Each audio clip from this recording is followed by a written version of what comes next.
Hello everyone, welcome in. Empirical Woodland, let me just quickly do something. Let's see if this works. Okay, so I've made like a backlog of, it's a page where you can basically categorize the games that you've played, and games you want to play, and games that you already own. So So my restrictions on Make Me Play are basically try not to make it too expensive, and do give me some time because I have no idea when I will be able to get to it. And if it's like from the wishlist part of that link, then it's even better. It would probably get more attention. But I will make sure to write down whatever game that you want me to play, and I'll try to check it out as soon as I can. Okay, so today we're going to continue doing some more. I was going to say Outer Wilds. Some more The Great Ace Attorney Chronicles. So let's just jump right into it. Let me quickly get rid of the music. It's just like the music is so nice. It's just.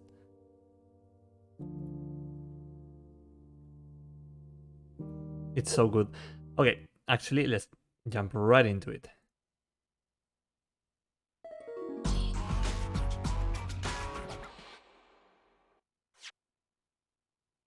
But yeah, if you want to like redeem it, I will make sure to write it down that it's from you. And I will try to see when I can play it, but I don't promise when I'm going to play it or if it's going to be as soon as possible because I don't really have much time. But yeah, I will try to take it into account. Basically, just a bit of patience. That's all I'm asking. Oh, here we are. Last time we were investigating the. Oh, what's the word? The guy you have to pay to stay in a room, in a house, like the guy that takes your loans and stuff. I don't remember the word in English, but yeah, we're going to talk with our defendants, that person. No worries, I'm happy to keep hold of the points for right now. Just wanted to ask. Yeah, like no worries. I'm just like, if you want to go ahead, and yeah, I will try to do it whenever I can. Okay, let's just jump right into it.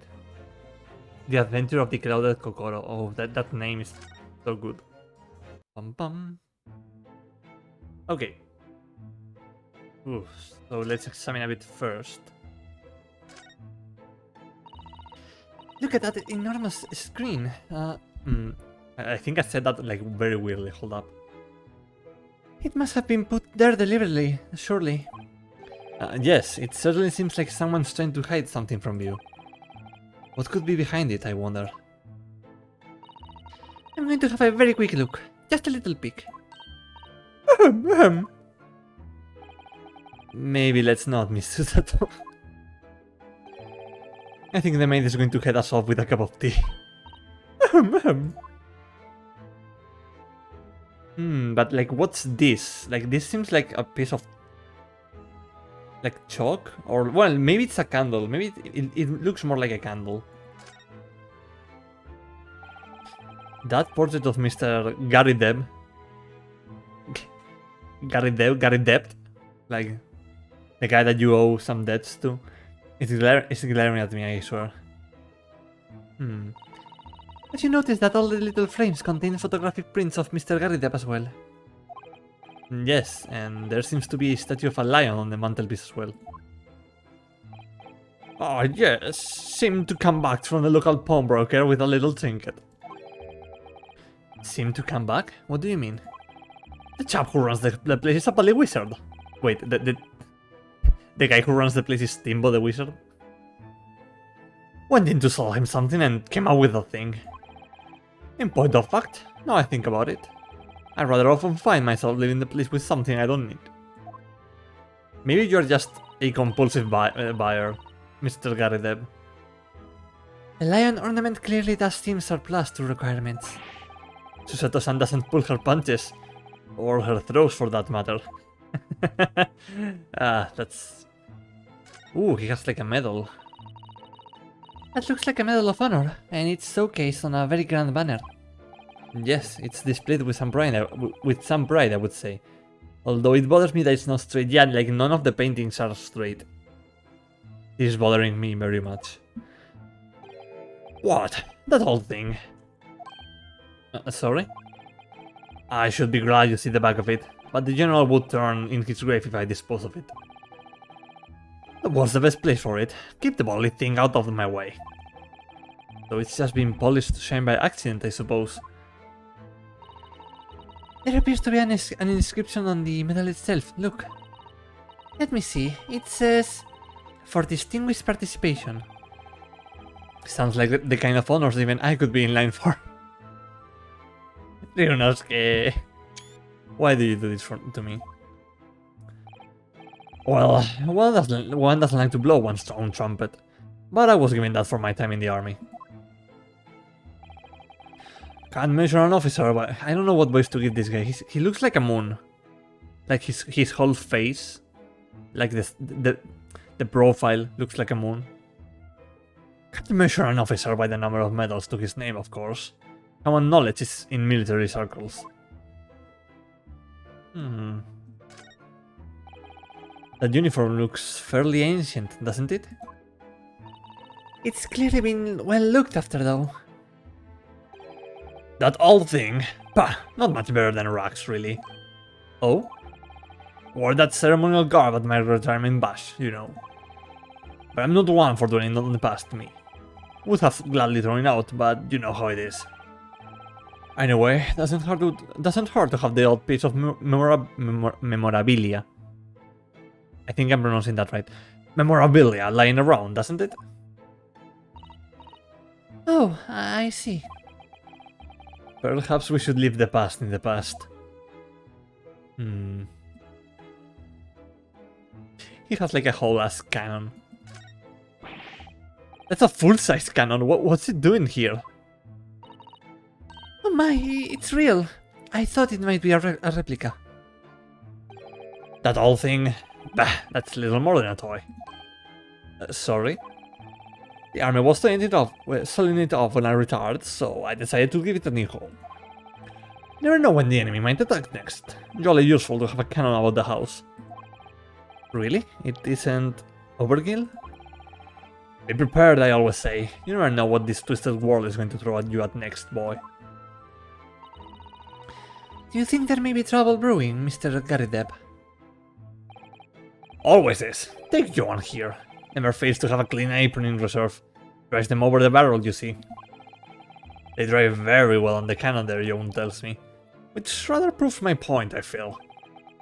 It's been reduced to a drying rack. No wonder the huge cannon looks like it's hanging its head in shame. Okay, there's like some books over here. I notice you have a pile of books here, Mr. Garideb.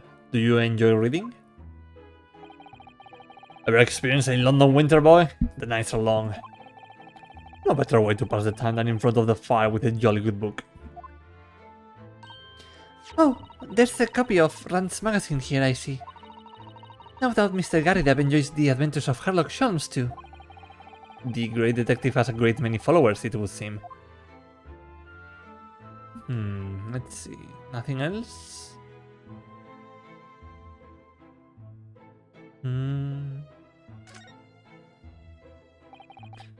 Good day to you.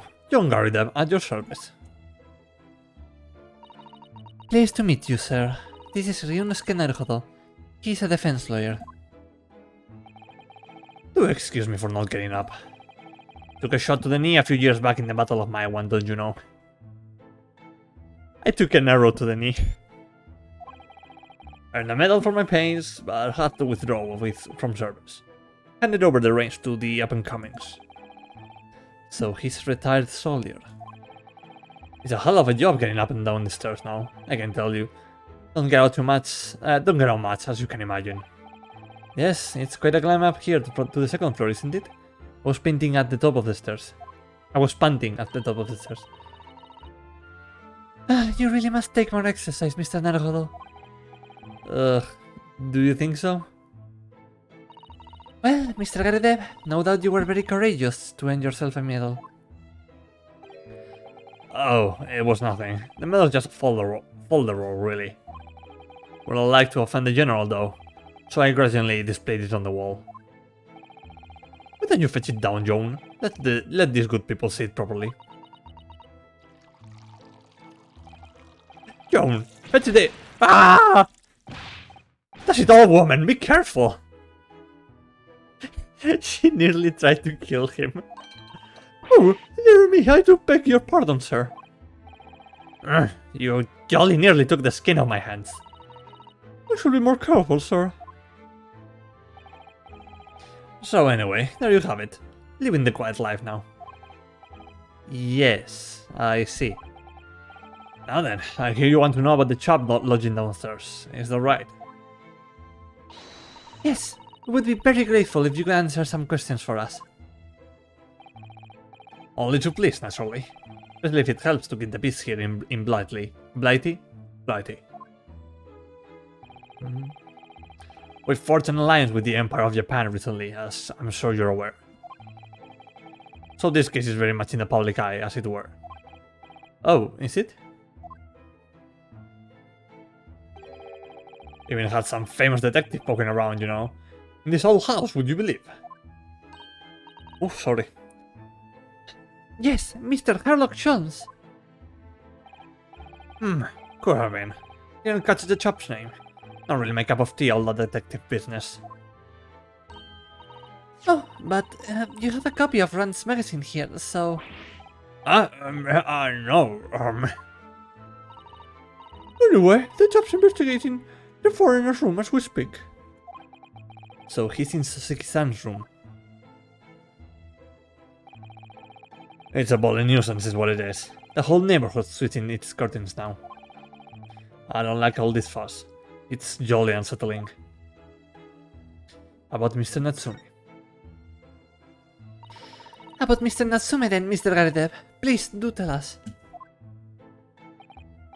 Ah, yes, the Japanese chap. Only been lodging here for a week. Oh, just 1 week? So he moved in very recently then. Oh, sorry, Chad. Right, sleepy.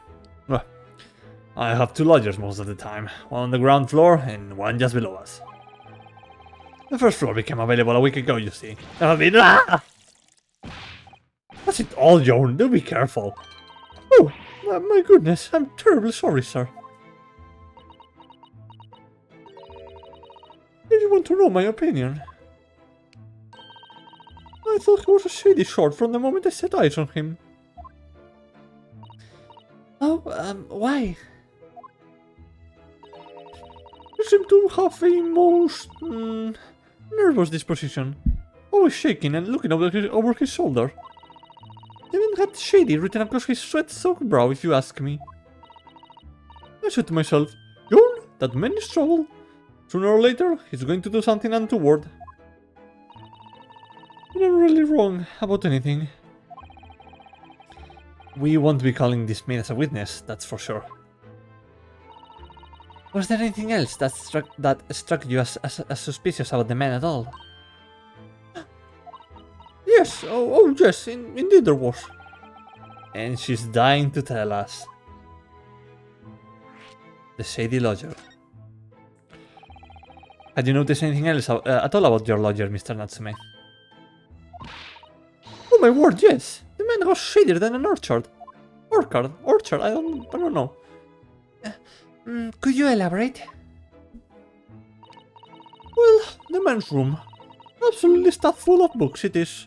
More than anyone could ever read. And he never so much as passes the time of day with another living soul. I haven't seen a single visitor call. Just trots off to that old bookshop every single day, and comes back at 5 to light the gas fire. And the funny little man is up long past the time everyone else in the house has gone to bed too. Oh, I see. So he's just working. A lot. The gentleman on the ground floor goes to bed at around 9 each night. But I've never known that Japanese fellow to retire any earlier than 2 in the morning. Ah. Could you clarify something, I wonder? What, pray? How do you know so much about Mr. Natsume's routine? Oh! I had understood that neither of the lodgers live on this floor of the house. Is that correct? That's right, yes, they are both below us, on the first floor and street level. And how is it that you know so much about the lives of your lodgers? Lodgers? The precise times that they come back in the evening, for example. Even the times they go to bed.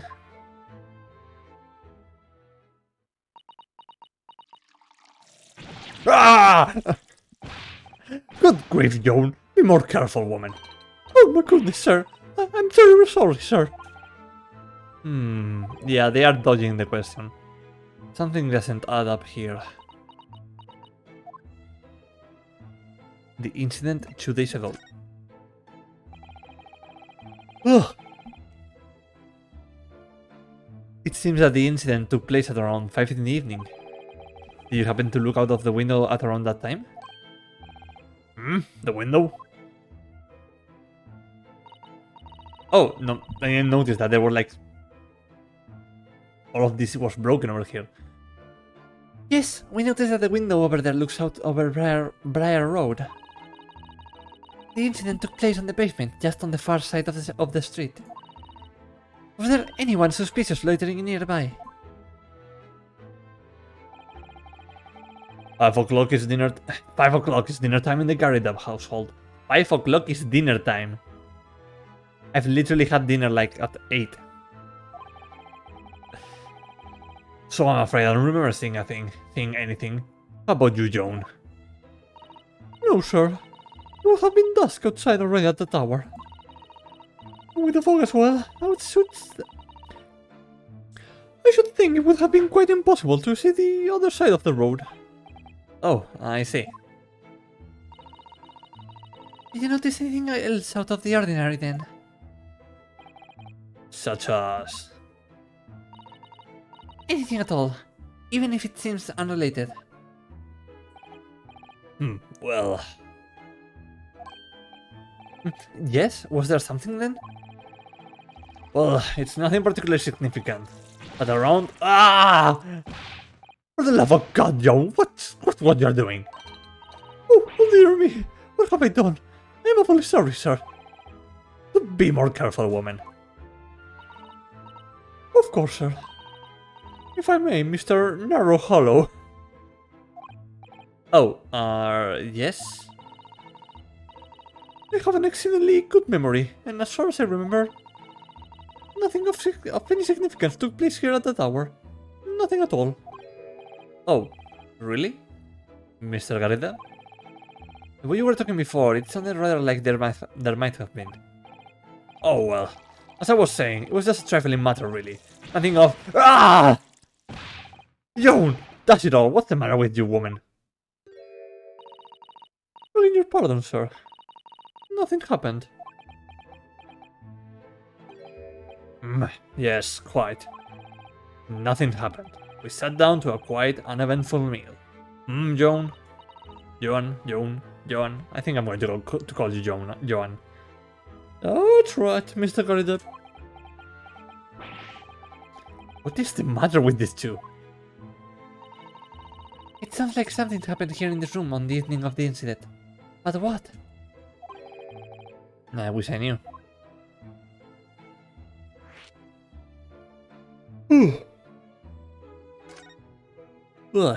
Mr. Natsume's room.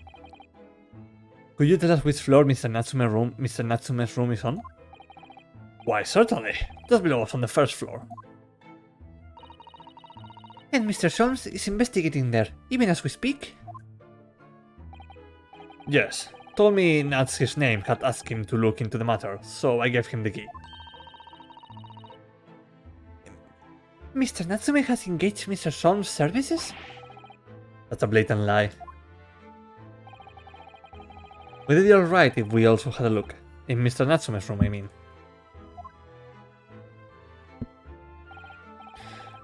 Don't see why not. It's just down one flight of stairs. Who knows if we'll find anything that could help us with the case, but we have to try. We need all the clues that we can lay our hands on, shall we? Yes. And while we are there? We can speak with Mr. Sholmes again. Perhaps he will be able to tell us more.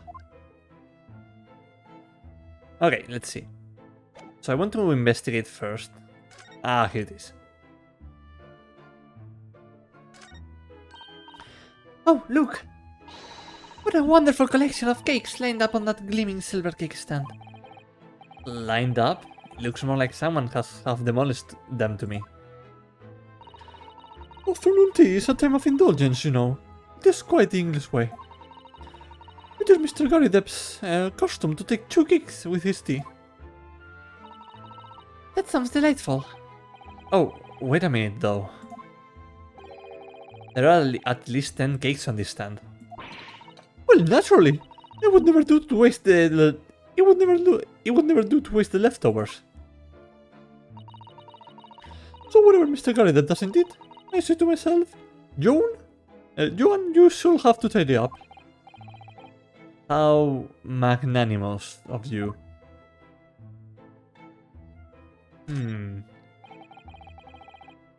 Oh, look at that. Look at this crockery on display here. It's rather unusual, isn't it? Oh my, a genuine London dresser. Isn't it delightful? Although the shelves seem to be broken and the crockery is... Oh dear, it's in pieces. It really is. The word cracked wouldn't do that Chinaware justice. Ah, I wonder. Perhaps the cannon was fired at it. Yes, probably something like that. But let's not delve too deeply here. Okay. Let's see, we should probably just look out the window. This window looks out over Briar Road, where the young woman was attacked. Oh yes, I can make out the policeman on the far side of the road investigating the crime scene. The glass is rather murky, isn't it?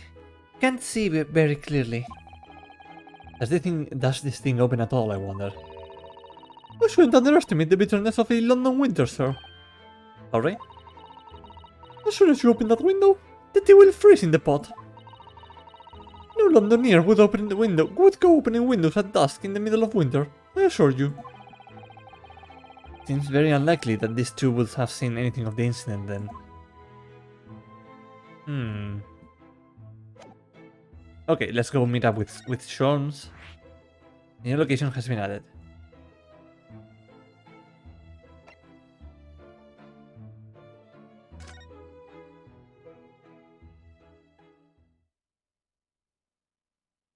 Pero bueno. Cat! Cat! We have cat. We have a cat. Let's go! Bring the cat to the... I want to cross-examine the cat. What? Just look at this place. And smell it. It's so musty in here. Yeah, like there's no window. I suppose it's the mountains of old books that are responsible for that.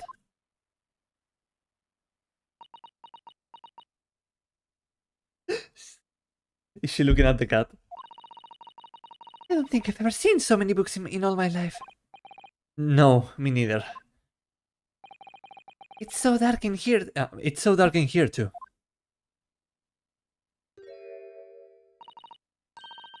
Is that the window over there? Well, it was the window, I think. Yes, once upon a time. But for some reason it's been closed up with bricks and mortar. So this is where Mr. Natsume lives. By the way, I haven't spotted Mr. Sholmes anywhere. Have you? No, that's true. According to what Mr. Garrideb told us, the great detective should be around here somewhere investigating. Is he between the books?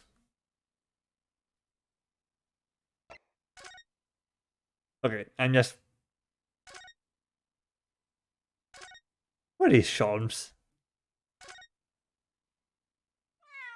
Oh, ¡ay, míralo! ¡Ah! ¡No! Oh my! What an adorable little cat! Perhaps he's looking after all the books while his master is away. I don't know about that. He disappeared into that pile of books as quick as flash.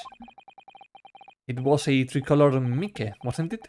Do they even have that sort of cat here in Great Britain? Perhaps Mr. Natsume brought the little creature with him from Japan.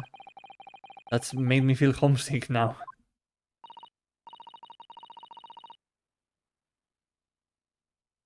Oh. Oh, sorry, chat. Let's see. Already? We've only been in the country for 2 days. Oh, the cat is gone. Okay, let's see. That desk seems to be wedged in a crevice between the bundles of books on either side.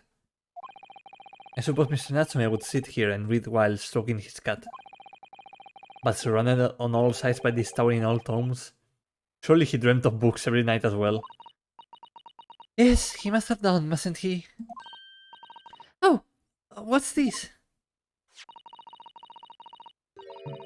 Oh, sorry. It's a receipt from a second-hand bookshop. Your bookshop. Your books. Oh, yes, Mr. Natsume's name is on it, look. And the date of purchase. Ah, 2 days ago at 4:45 p.m. That's the day of the incident.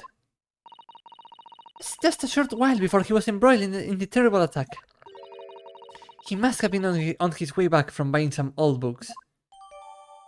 A receipt discovered in Mr. Natsume's room for some books that he had purchased from a second-hand bookshop before the incident occurred. Okay. Let's see the window. Could you even call this a window? I think so. It was a window at one time after all. Although, all that remains is a frame around some bricks now. So really, it's just a wall then, isn't it? But why would anyone deliberately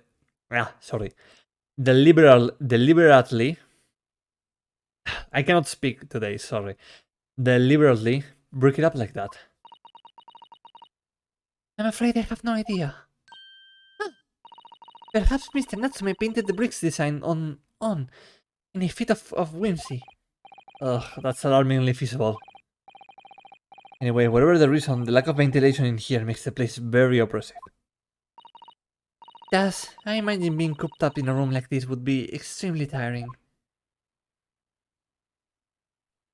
I don't want to look at this ordinary in anything. Oh look! It's a beckoning cat from home! It's a bit big and bulky, isn't it? Surely Mr. Natsume didn't bring that mannequin egg all the way from Japan with him. I hardly think you're in a position to comment, Mr. Naruhodo. Are you forgetting the enormous Daruma doll that you brought in your luggage? Well, it can be dangerous traveling abroad. I wanted a lucky charm. Well, I imagine Mr. Natsume wanted the same. And this cat is sure to become good luck to him. It's not doing a very good job so far, is it? Okay, I will go turn on the ventilator because I'm like melting around here, so give me like 5 minutes and well, like not 5 minutes, like 1 minute, and we'll be right back. Hold up.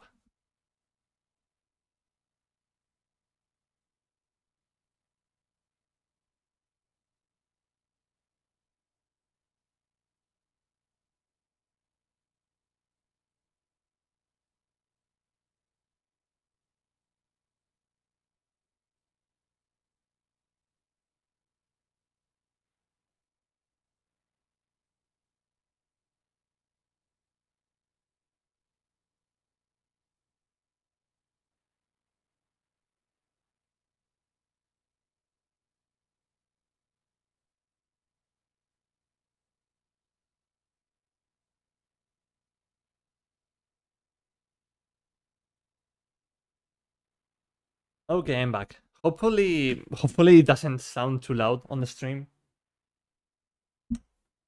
I'm going to try to put it low, but if it's too much, just let me know. Perfect. Okay, now that's my door. I will be right back.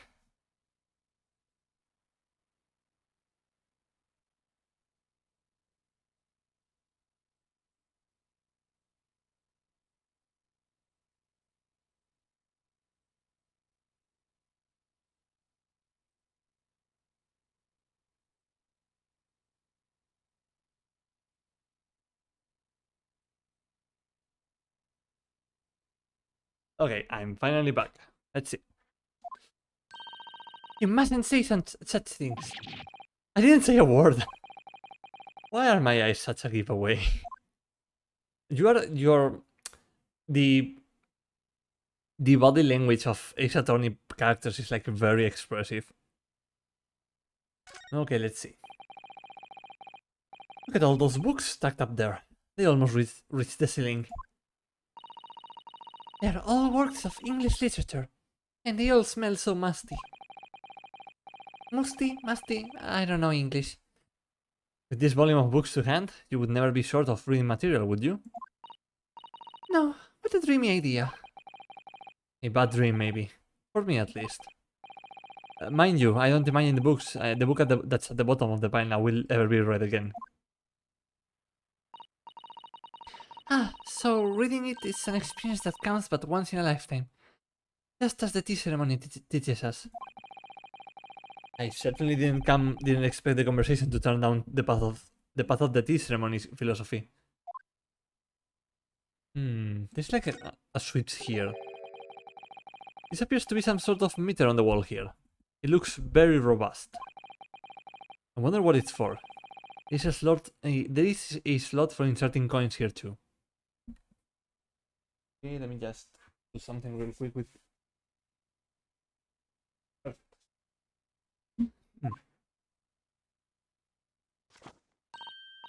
Ah, I believe that is a gas meter, Mr. Naruhodo. Ah, okay, gas. A gas meter? Yes, it seems there is piped gas in this district, which means customers pay by putting coins in the meter.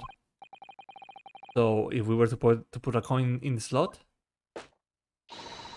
that would be enough gas to use the lights and the gas fire for the whole night. So, if you're too poor to have a coin, you would have to spend the night in the dark and freezing cold? That's right. As would a rich man who only carried crisp, white notes. Ugh. London is a scary place. London is a scary place. Okay, let's see. Anything else? It's like this thing up here.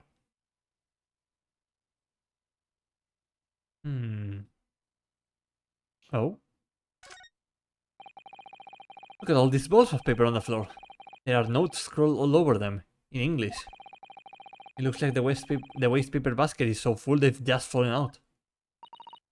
I think Mr. Natsume must have been deeply immersed in his research, don't you? Or deeply averse to tidying up his mess. I wouldn't like to speculate which is closer to the truth. But finding the truth is like our job. Okay, let's see. This must be like shit. Ah! There you are. Just like vibing. Ah, look, Mr. Naruhodo. Aha! There he is. Where did he appear from? He seems to be engrossed in the pages of an old book. I hope he won't mind if we disturb him. Hello, Mr. Sholmes. Ah, you too. Good day. Now, let me see. Where was it that we met? Oh, Mr. Sholmes, we were together on the SS Buria. Yes, of course, the Buria. And let me see, what happened on that voyage? It was Kazuma Sogi. He died, tragically. But you were a great help to us. Ah, yes, but of course, the case of Mr. Asogi. It was the one with the snake, wasn't it? Oh. Well, you seem to remember something of it, at least. What an honor to be remembered vaguely by the great Herlock Sholmes. Amazing. This is Mr. Oh, no, my dear madam. Hold your tongue. I pride myself on my superior powers of recollection. Your names are safely recorded in my brain attic. Miss Naruhodo. And Mr. Susato. He got them mixed up. Try the other way around, Mr. Sholmes. I lose the first round. It's so Hmm.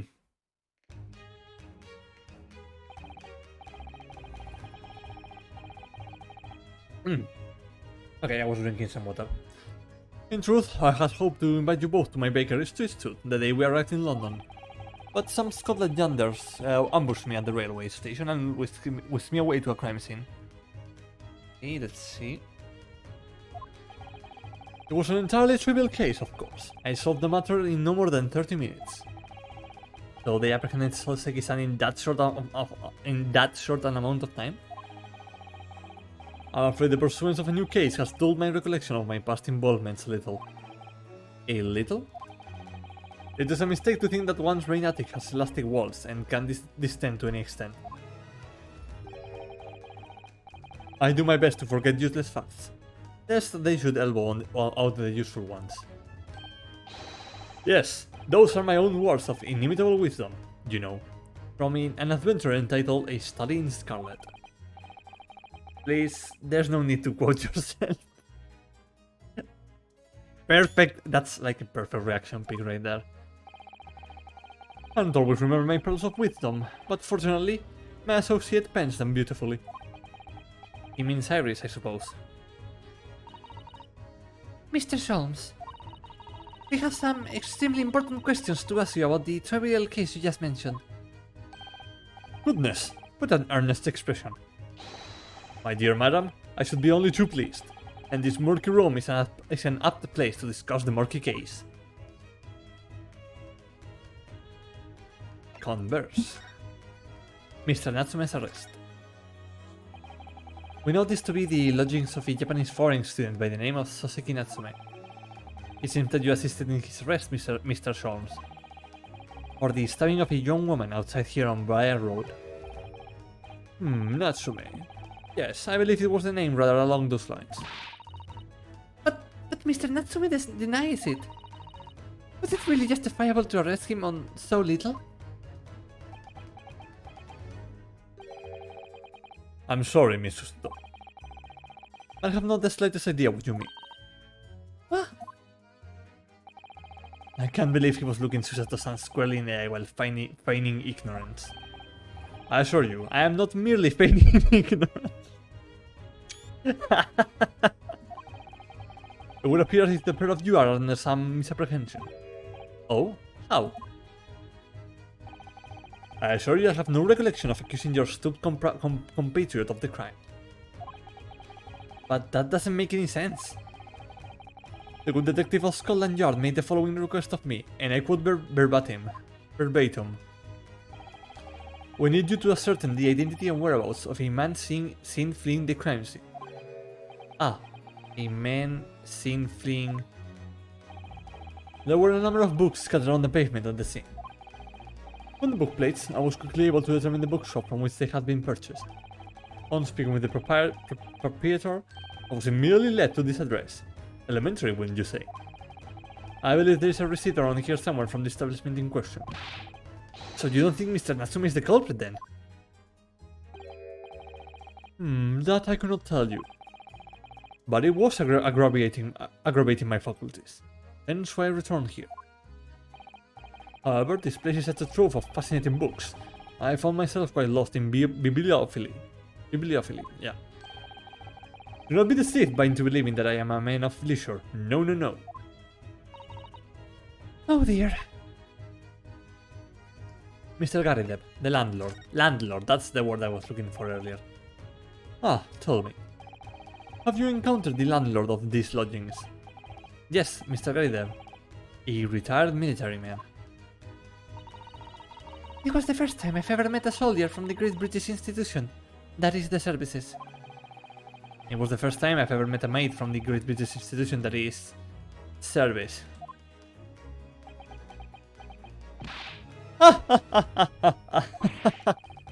I didn't think it was that funny. I do apologize. As you may well be aware, many households in London employ a maid. Yes, I read as much in my Great Britain primer. And so conversely. Whether or not a household employs a maid has come to betoken the social standing of those dwelling therein. betoken their social standing? Sorry? Put simply, my dear fellow, those who employ at least a single maid are considered middle class. Those who do not are beneath that. In the upper echelons of society, of course, households employ enough staff to constitute a large family. Goodness, how extraordinary. As you can appreciate, for those on the precarious boundary between the middle and lower classes, being able to afford just one maid is of the first importance. I had no idea.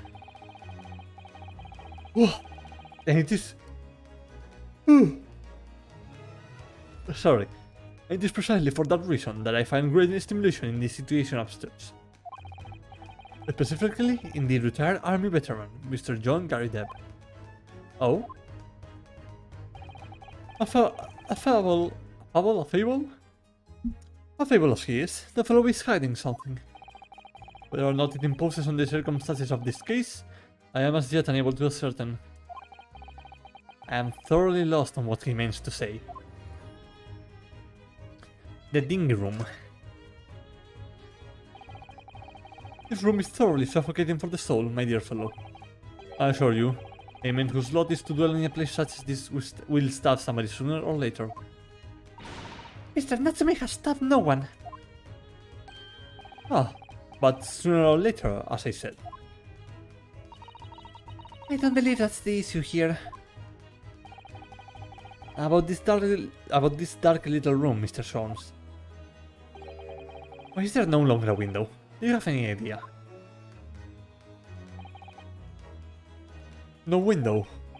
Well, I mean, I can clearly see that there is a window of sorts. It's been completely blocked with bricks. Oh, I see. The answer to that question is quite simple. Window tax. ¿Cómo? Window tax? What is that? Surely not a tax on windows? Precisely that. Oh my goodness. Until relatively recently, a tax was levied, God, I cannot speak English, on households in this country by the number of their windows. Those of lesser means have inherited a sizable and costly family home perhaps, rapidly closed windows up. While the rich open windows here, there and everywhere, in an effort to curry favor with those in power by furnishing them with large sums of tax money. How awful and just, forcing people to live in rooms devoid of light. Indeed, disease was rife as a result. So, some 40 years ago, or thereabouts, the window tax was abolished. But its legacy remains, as you can see, in squalid lodgings such as these, for example. I suppose Mr. Natsume's stipend for living here in London isn't very generous, perhaps. It will appear so. I've done a little digging, and discovered that these lodgings were offered at an extraordinarily low price. Because the room is so awful, I should think. Apparently, Mr. Natsume only moved in here about 1 week ago. Yes, that's correct. However, I don't believe the low rent is explained by the shabby nature of the accommodation. Oh? Still, that is of little relevance here. A matter not worthy of further attention. Are you sure? I'm curious now.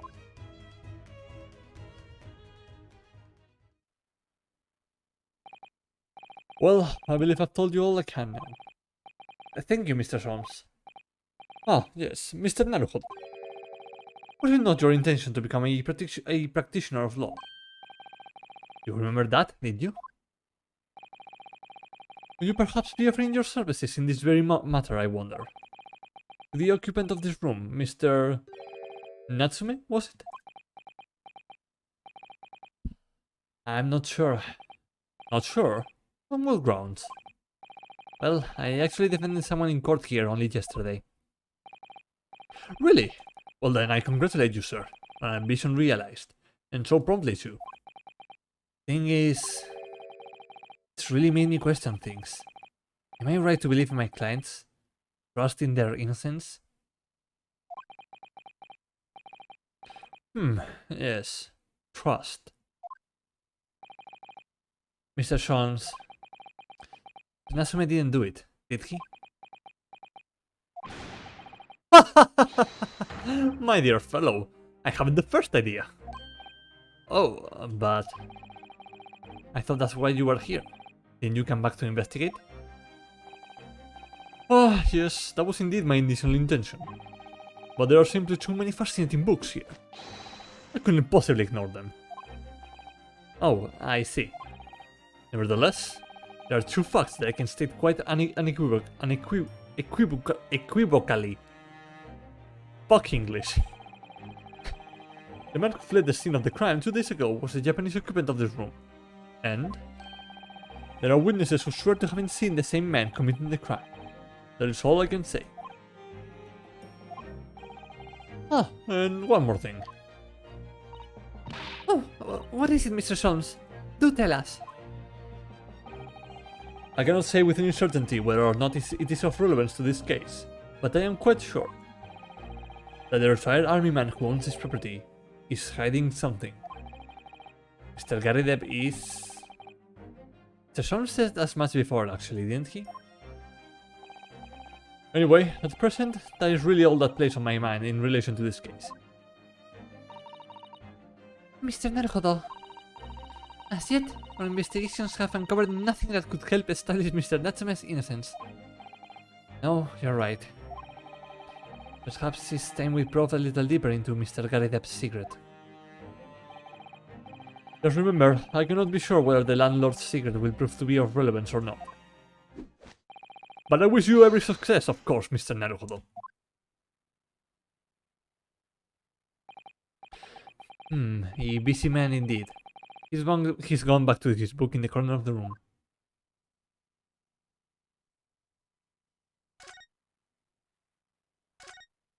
There he is. Okay, let's go back to the Gary Depp's room. 19th of February, Mr. Gary Depp's room. Ah, you bear again. Tell me, where's the detective chap? Oh, I forgot his name. Still hard at work down there. Mr. Sherlock Holmes? Ah, yes, rings a big bell. All that detective business isn't really my thing, I'm afraid. You've said this like 2 times or 3 already. Well, Mr. Holmes is in his element down there.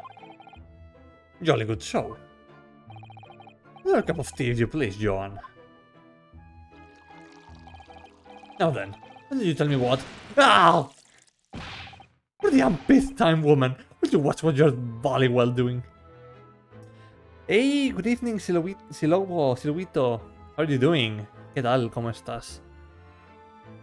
Estamos jugando el detective. No, el detective no, el abogado, el Ace Attorney.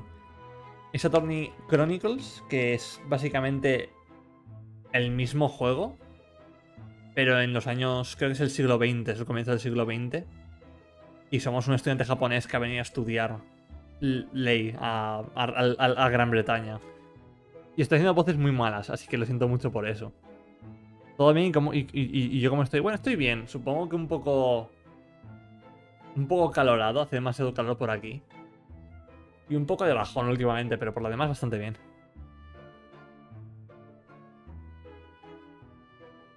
Cheers up. Ay, gracias, Sil, de verdad. Bueno, voy a seguir con las voces malas. Ya lo siento mucho si te duelen los oídos. I shall be serving dinner shortly, sir.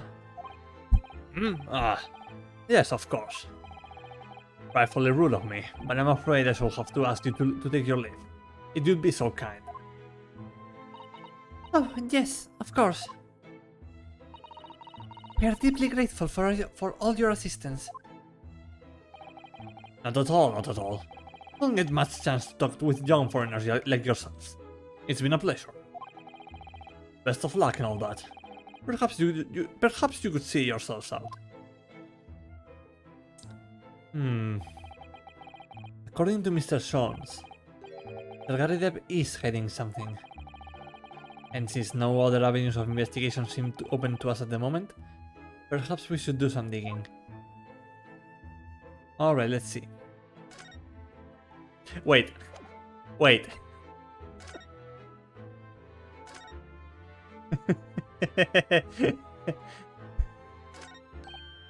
Ah!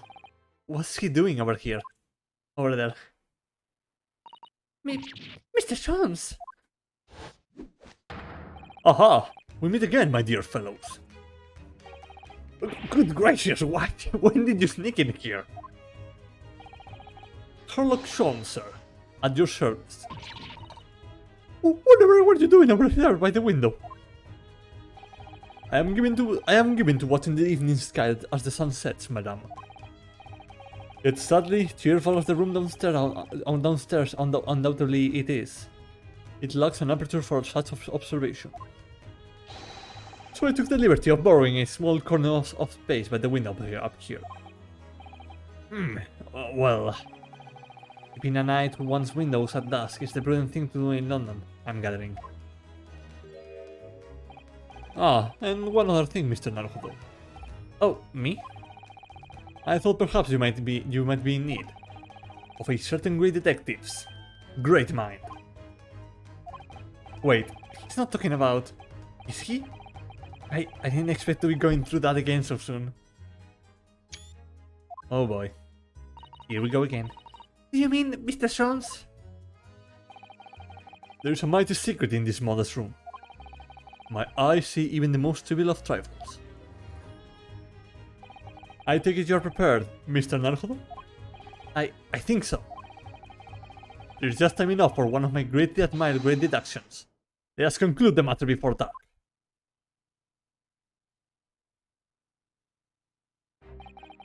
Mr. Garrideb, though it would seem you're a military man of considerably distinguished service, your standing as a landlord is most certainly not what one might call first rate. I'm afraid, sir, that it is all too clear to me. There are two conclusions I have been able to draw by a careful observation of your living arrangements. I beg your pardon. The first is that even as we speak, you are concealing the presence of a ferocious beast in your camp. And the second is that as a result of the beast's violent rampage, you have lost something very dear to you.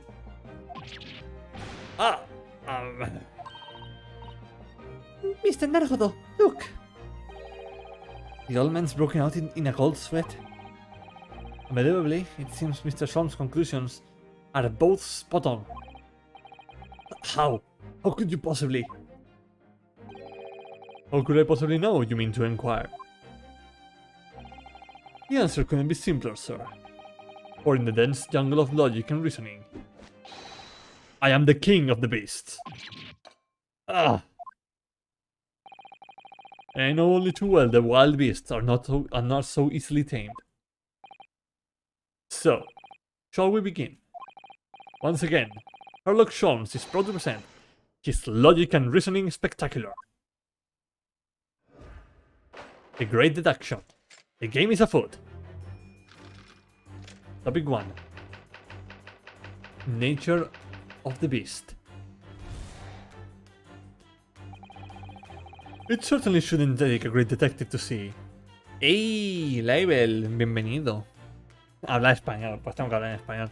5 minutos. De verdad no le llevaría nada a un gran detective darse cuenta de que una bestia feroz ha causado caos en estas 4 paredes. Vale, un momento, pues. Joder, de verdad, tío. Estoy hasta las narices de los malditos bots. De verdad, me tienen harto. Santo cielo bendito. Es que de verdad, esto es horrible.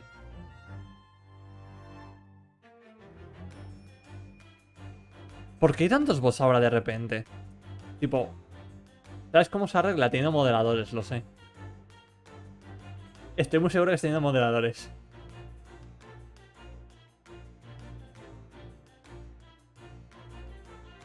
No, Nightbot, no creo que se arregle así. Barra mod living. Sí, la verdad que sí. Ay. Esto ya hemos dicho, a ver.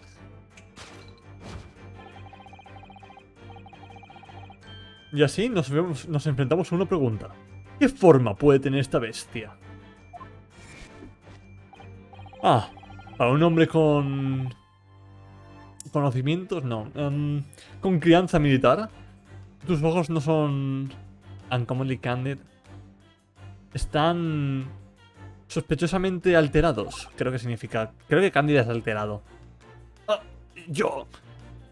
Mi trabajo está hecho. Muchas gracias, Level. ¿Y ahora qué? No sé, estamos aquí hablando. ¿Qué tal? ¿Cómo estás? ¿Qué tal ha ido tu día? Tu mirada furtiva, Mr. Garrett, me lleva directamente a la respuesta.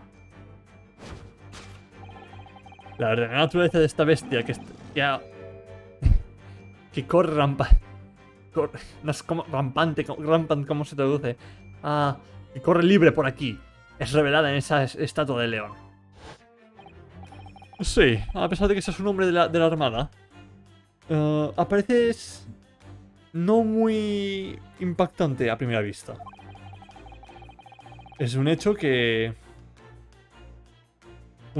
ha alimentado tu admiración por el gran león, el rey de las bestias. Acá en el trabajo, uff, ¿y qué tal ya? O sea, que tipo, ya sé que ya has vuelto de vacaciones, pero espero que el trabajo no te esté haciendo mucho daño. ¿Qué es este interrogatorio, si te puedo preguntar? Al final, tu admiración se volvió tan grande, en verdad, que tenías un espécimen vivito y coleando, traído desde la India, el cual intentaste mantener en esta misma casa. ¿Qué? Oh, tiene una marca en un lado de su cara. Bueno, sí, vivir con una bestia tan salvaje probó ser más difícil de lo que habías imaginado. Las escalofriantes huellas de un ataque feroz. Rampage es como... no lo traduciría como... No sé cómo traducirlo ahora mismo, Rampage. Aún está muy claro a la vista. Bueno. Y aún así, mientras confirmamos alrededor, la bestia en cuestión no parece estar presente. ¿Dónde podría haber acabado esta criatura? Madame. ¿Yo? Rezo para que no me consideres poco caballeroso. Pero es muy claro para mí, con una sola mirada en tu dirección. Lo es. El bolsillo de tu traje. El bolsillo de tu traje trae una fantástica y hermosa pista de dónde se encuentra la bestia.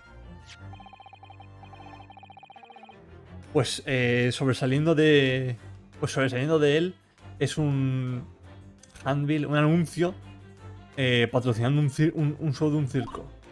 ¡Oh!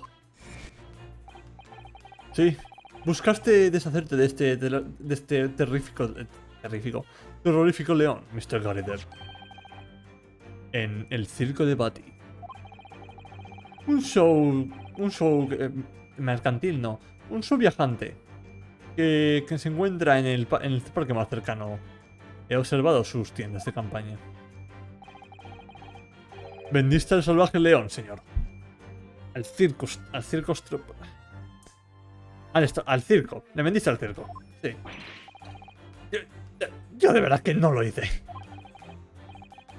Creo que ya he hecho mi punto. Creo que ya he dejado claro mi postura. La feroz bestia. La feroz bestia que creó caos en esta habitación. Era un león indio. Y a simple vista, el circo ahora revelará al león danzando felizmente sobre un anillo de fuego. Conclusión. Un león asiático rampaging. Es que no sé cómo traducirlo al español. Ok, vuelta al inglés. Back to English. Now, Mr. Garrett. It is plainly clear that you still have deep feelings for this formidable beast. Indeed. In that blithe pose, the distress this loss has caused you is veritably tangible. Your head weighs heavy on your shoulders. The pain you feel being revealed by that supporting arm. Amid fits of tears, you let your beloved beast go. The strain of losing something so dear to you is clearly visible in your visage. Nonsense, man! I simply... But what? You must now ask yourselves, is the true cause of this pain? And we need only follow the direction of your gaze to find the answer. Yes, it is this pile of bills that has given rise to the pain you suffer. Every envelope contains another demand for payment. Oh! 4 cartloads of meat, potatoes, wheat, and tea. Indeed, killing your beloved has had a devastating impact on the financial circumstances of your household. And so you had no choice but to let it go. Yes, well, Now, in a final fit of rage, the ferocious beast carried out one last unimaginable attack. Unimaginable! The aftermath of which can be clearly seen by observing the carpet over there. A very expensive woolen carpet, if I am not mistaken. Bueno, hacer huevo el trabajo, pero piensa yo siendo tu modo. Muchas gracias, Label, de verdad. Venga, nos vemos por ahí. Oh, dear me. What should have caused such a destructive outburst?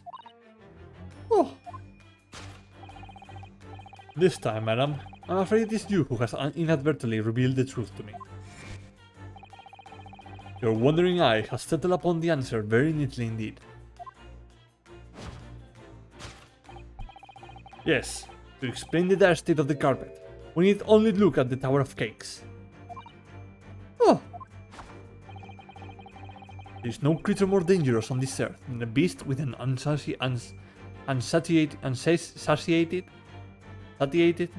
appetite. I don't know how to speak English. Was it, or was it not once said by a certain noble woman, if they have no bread, let them eat cake? Food is at the heart of all tragedy, in fact. Whatever do you mean? Having tired of the taste of cake, the beast began to stalk its next prey. I'm sure I need not spell out the nature of this final act of destruction carried out by the beast. There is only one logical conclusion. Worked into a frenzy by hunger, the lion attacked and ate the carpet. The teeth marks in the carpet are a perfect match with those of a lion I once saw in India. Aftermath: the carpet not owned by the starving lion.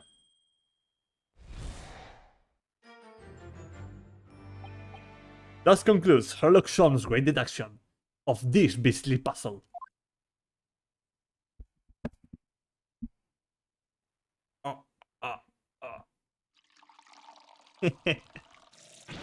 Ah!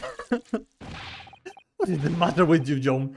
Just pouring scalding hot tea all over me. It's like whenever they don't know what to say, then Joan just goes, well, time to burn my employer again. Oh, I'm sorry, Mr. Goridub. I'm afraid I didn't notice. Oh, sorry. Oh. My deductions can be startling sharp. It stands to reason that your cup runneth over.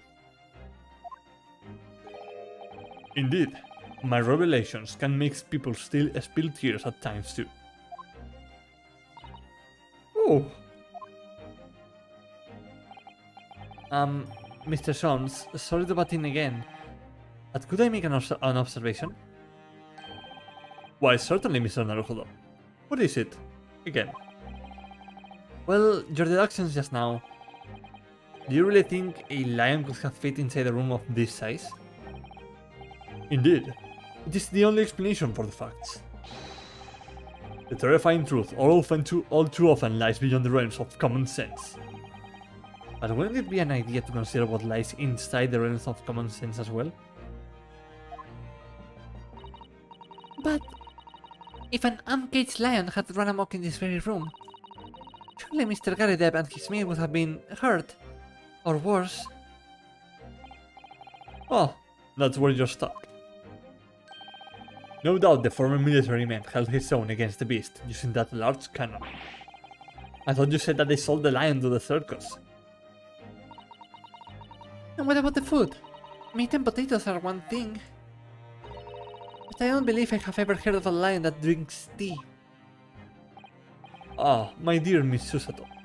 It occurs to me with some regularity that irrespective of race and breeding, whenever anyone lands on Great British soil, they are infused with a highly appropriate taste for afternoon tea. No? I don't think that's how it works. Oh, what a glorious notion. Miss Susato, please. Well then, Mr. Naruhodo, it's your turn to shine again. I had a feeling that was coming. A slight massage, and that's all Mr. Sholmes' deductions need. You can do it. Excellent. I've been waiting for my trusty partner in deduction to step forward, Mr. Naruhodo. I don't even know yet whether or not this is going to help with Mr. Natsume's case. Still, uncovering the truth is always worthwhile, whatever the motivation. At least that's what I want to believe. Let's start again. From the beginning. Of Sherlock Holmes, logic and reasoning is spectacular. Course correction. Hold it, Mr. Holmes. Number 1. The nature of the beast. It certainly shouldn't take a great detective to see. A fearsome beast has been on rampage of late within its 4 walls. Thus, we are faced with the question, what form might this beast take? For a man with a military breeding, your eyes are uncommonly candid. A furtive glance leads us directly to the answer.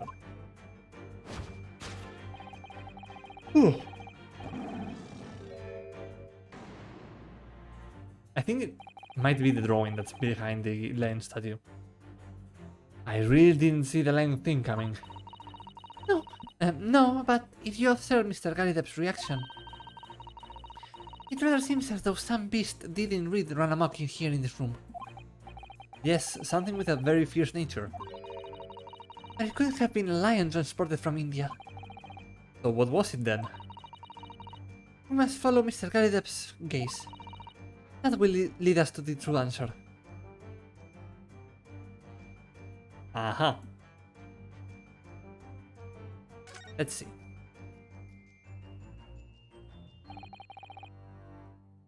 What? What is this photograph? It appears to be from Mr. Garrideb's wedding. He looks very happy, doesn't he? He does, but you can't make out his bride. No, how unfortunate. Something must have struck the glass directly over the woman's face. I wonder what happened. Probably best not to delve too deeply there.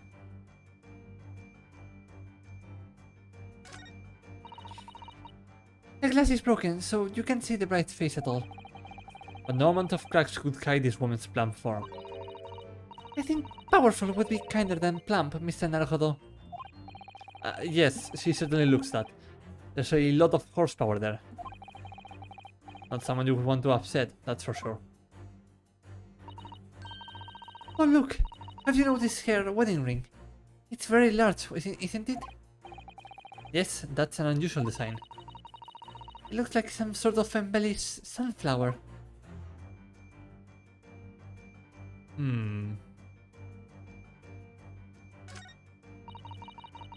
This must have been when Mr. Garrideb was still in the army. He seems to be carrying his rather stout bride effortlessly, and beaming a smile at the same time. I suppose he was very strong in his younger years. Hard to imagine now. He's as thin as a rake. Okay, so... I was clearly looking at the lion. There's like nothing else here that could probably be the thing. These are shells for the cannon, are they? What a strange place to keep them. I imagine they have some significance to Mr. Garide from his time in the army. Ah, of course. He mentioned the battle to us before, didn't he? Do you remember? He said that he had been shot in the knee. Perhaps it was one of these that hit him? I think he would be missing something more than just his leg, or mobility or whatever.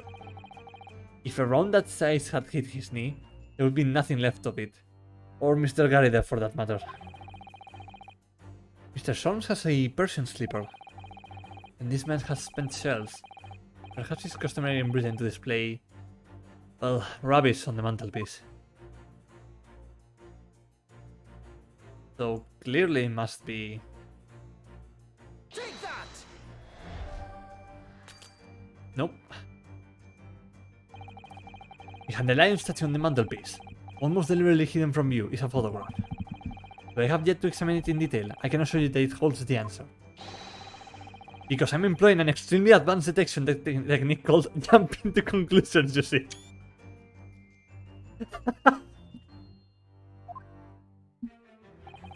What precisely was your intention with that, Mr. Naruhodo? Just following the natural progression of the deduction. Sometimes the truth hurts. Well, the truth is, you do not have a term for observation or deduction. Did that hurt? Yes. A lot.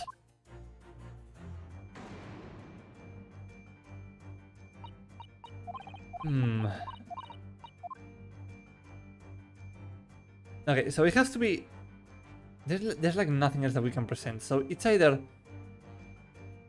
the weapon or something in the photograph.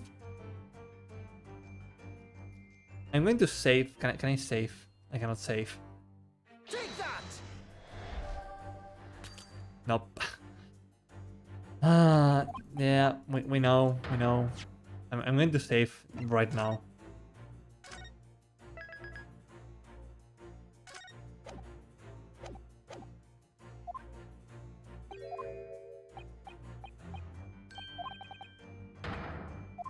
Yeah, let's just, yeah. Okay, let's see. So it's probably the photo. Like, it has to be.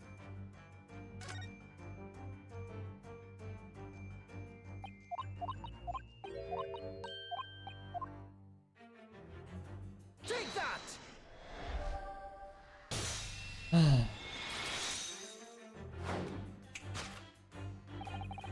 The true nature of the beast that has run rampant here is revealed by that newlywed bride. Precisely, Mr. Naruhodo. No other explanation could possibly fit. Yes, this frame picture print, this frame print pictures your wife, Mr. Garida. And while we lament the fact that her face is obscured, we can still make out her mighty arms and note the considerable horsepower they must contain. Oh, indeed. Surely any woman of such powerful constitution would be honored to be described as a beast. Honored might be stretching a point. Too late, the fact remains that the beast, which so clearly savaged this room, was your wife, Mr. Garida. Yeah. The chilling traces of a wild rampage are still very much in evidence. Yeah, like, I forgot that if you have to present something like from a photo, you have to examine and then present the thing in the photo, not just the photo. I forgot that and we pay the price for that. Well. Yes, as we look around, the beast in question fails to present itself. There could be... Where could this angry creature have disappeared to? Madam. Me? I pray you do not consider me unchivalrous, but it's explained to me with ganglands in your direction. It is. Your dress pocket gives us a handsome clue. Yeah. That poor, fragile, defenseless woman is beside herself. Well, I don't know about fragile. Oh, dear. Anyway, Mr. Shrams is quite right. There's no sign of a Miss Garrideb anywhere. It seems there may be a clue as to her whereabouts. A clue that this maid is trying to hide. I wonder where Mr. Garrideb's wife could be. I think we're looking right at her, if I'm being honest.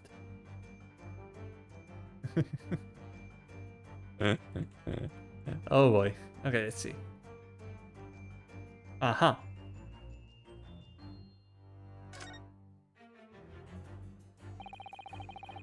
She's wearing a very large ring. Look. Oh yes, a sunflower design with some rather nice embellishments. And it's on the ring finger of her left hand, which means it's surely a wedding ring. It looks like it's on there for life too. I can't imagine it would slave off a finger of that size. That's something to think, Mr. Naruhodo, not to say. You know, Mr. Garrideb's wife in the photograph had a ring very much like this one. It was a large sunflower design as well. Really?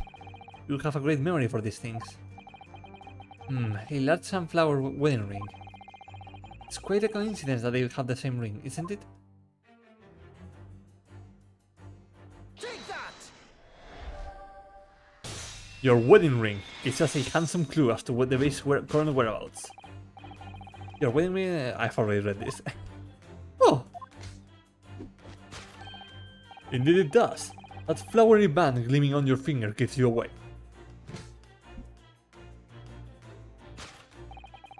For it is identical to the one shown on the hand of Mr. Garrideb's bride in this photographic print. In other words, you are no ordinary household maid. No. You are Mr. Garrideb's lucky bride. You are Miss Garrideb herself. Oh my word!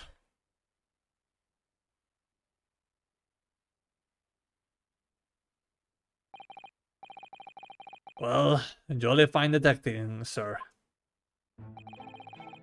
As you rightly surmised, this is the wife, yes. My own. Rather let herself go.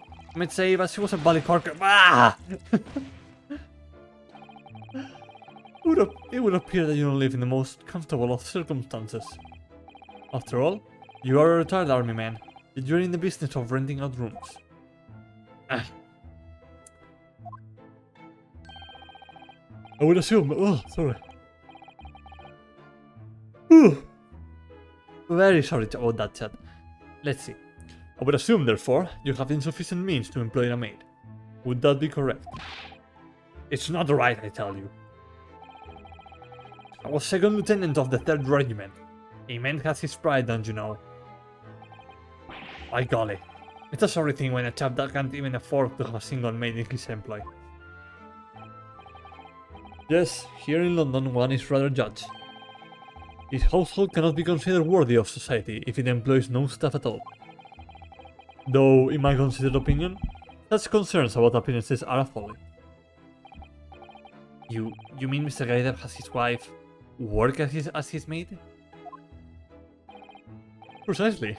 Am I right, Mr. Garrideb?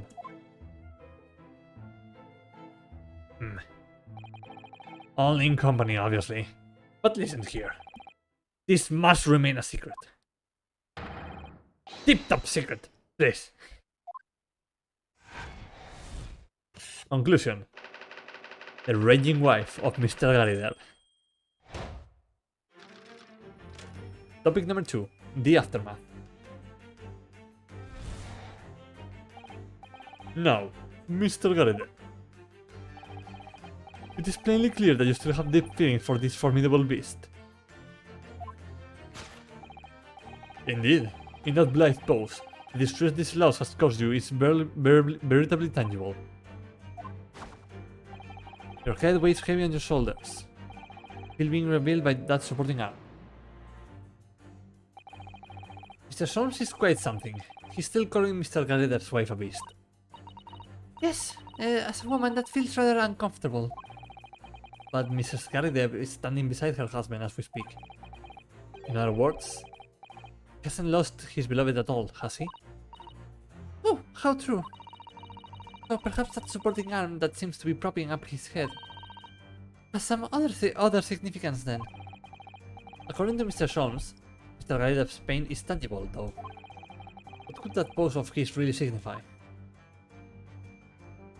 Well, clearly...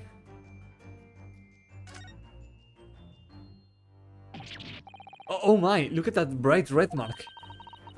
Gosh, that's quite something, and clearly made by somebody's hand. Yes, Mr. Garidev has been slapped on the face, it seems. Hard. I've never seen such a clearly defined mark. Whoever could have done such a thing? Well, there's a very limited number of candidates, I would say. Take that!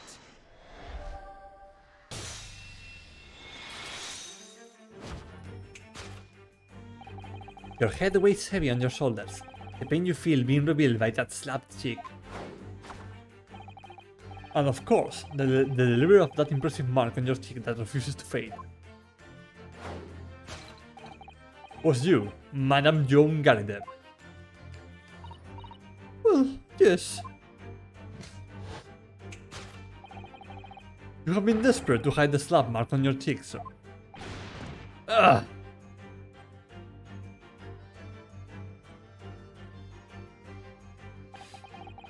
How the blazes! How did you work that out, man?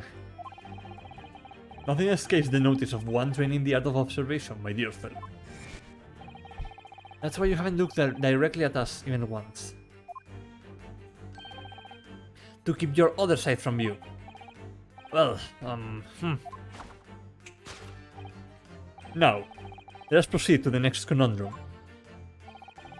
Why were you subjected to such a violent slap? In other words, we must ask ourselves what caused Madame Garidev to fly into a rage.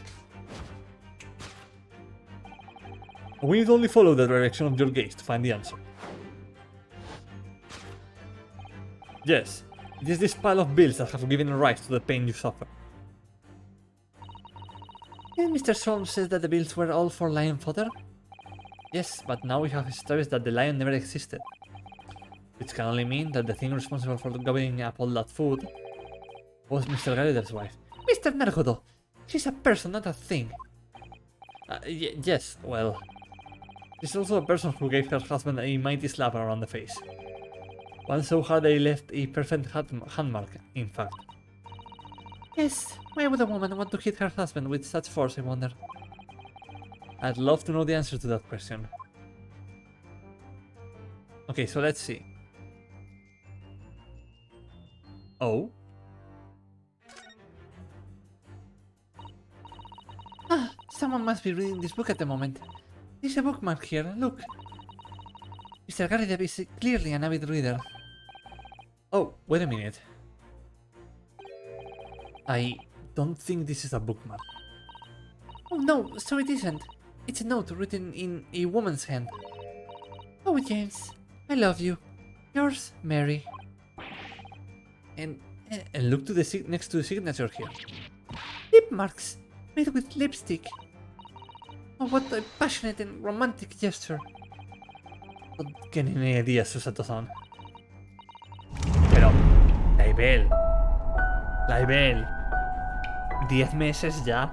¿No se ha oído? No, yo no escucho las alertas, entonces no sé si se ha oído.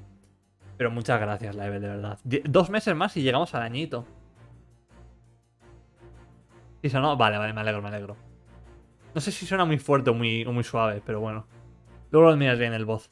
Pero oye, muchas gracias, Laibel, de verdad. Te aprecio mucho. Oh dear, I'm sorry.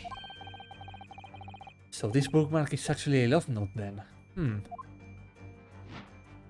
Love note. También como dice el Kukum. There's like also such broken plates all over here. Oh dear, this plate has been smashed to pieces. Nobody seems inclined to tidy up the mess. Perhaps it's some sort of high art. Really, Mr. Naruhodo? Well, anyone who has a cannon on display is their living in the living room is clearly a little eccentric. Yes, let's call it eccentric.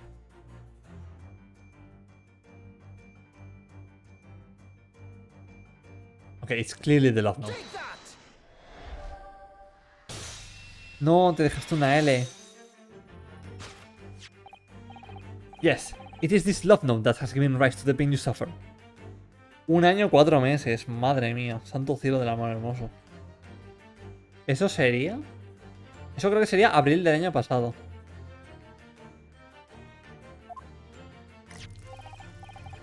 Oh, James, I love you. Yours, Mary. Passionate indeed. Perhaps the sender of this note, a certain Miss Mary, is the fly in the ointment here.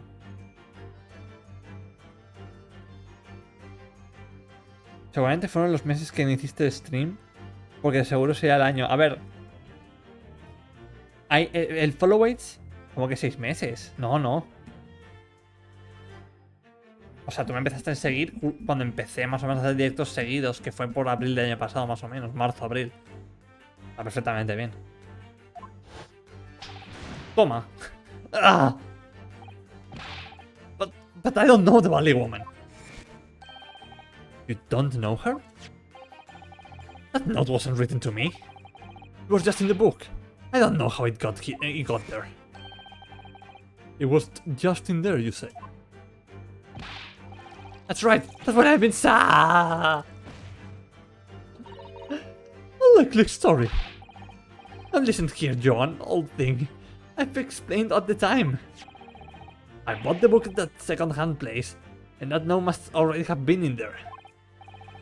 So, the previous owner of the book was using the note as a bookmark, you mean? That's right! That's what I've been saying! A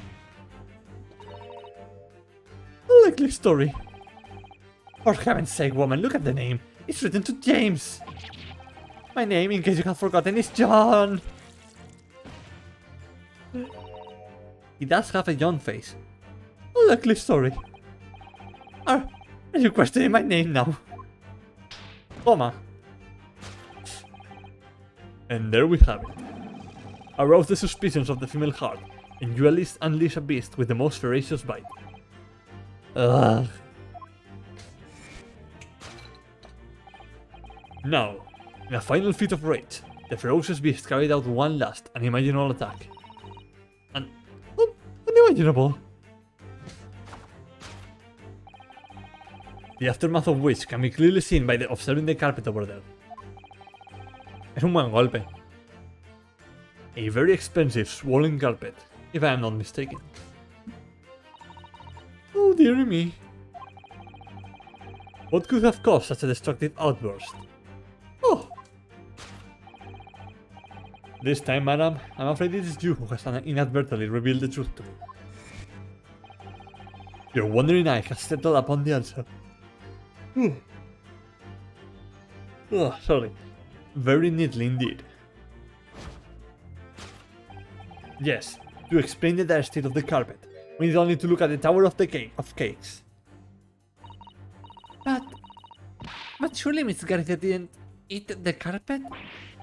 No, of course not. But there doesn't seem to be any doubt. But the state of disarray that this room is in is a result of her wild temper. No, that's true. So, this is the last part of Mr. Sholmes' deduction that we need to fix. Esta semana sale el Cult of the Lamb, cierto, esta semana sale. No sé si lo voy a jugar, pero lo voy a tener en la lista de deseados. Y quizás algún día lo compre y lo juegue. We need only to follow Mr. Garidev's case, and that will tell us the real answer. Alright, let's see what we can see. Yes. Ya lo tengo comprado, increíble.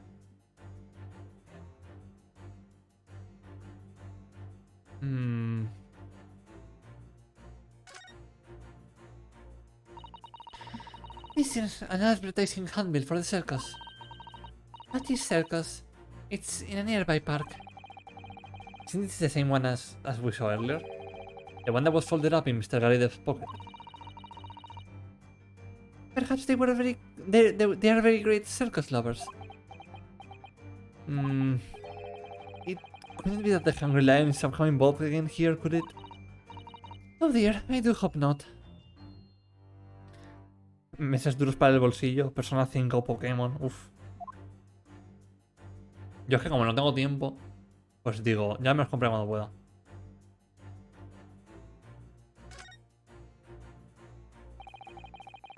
Y además aún tengo muchos juegos en la remesa de Steam que tengo que jugar. Demasiados. The carpet here has been ripped to shreds. Es más, tengo... Ahora mismo tengo esto. Es una página donde tengo apuntados los juegos que he jugado, los juegos que tengo comprados pero que tengo que jugar y los juegos que tengo en la lista de deseados. Porque quieres echar un vistazo. Yes, and according to Mr. Solm's deduction, the tears match those by an Indian lion's teeth exactly. Oh, look here. What is it? If you look closely at the edge, you can see scorch marks. Oh yes, you can. In that case, perhaps the carpet wasn't eaten in the normal sense at all. Let's rethink this with that in mind.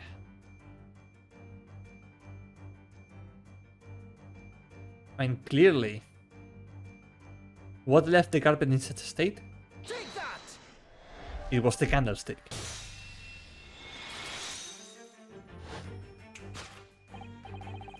Yes, to explain the dire state of the carpet, we need only to look at the candlestick. Most illuminating, my dear fellow. And of course, the only possible way out of this logical labyrinth.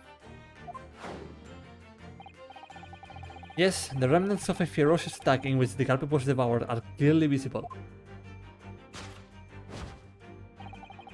Indeed they are. The scorch marks at the edge clearly give the truth away. Scorch marks? It would appear that this room was the scene of a little marital altercation. Oh! Miss Garride's mighty arm muscles left an impression not only on her husband's face. Bam! Hostiaca. But on the entire room. The force of her strike caused the candle to fall from the holder. And in seconds the carpet was alight, the whole corner of the room in flames. Yes, For the most ferocious beast in the world is neither a violent lion nor a vengeful woman, but fire. And in this room, that ferocious beast bared its claws and ran amok. Eloquently put, my dear fellow. So you see, there is but one conclusion here.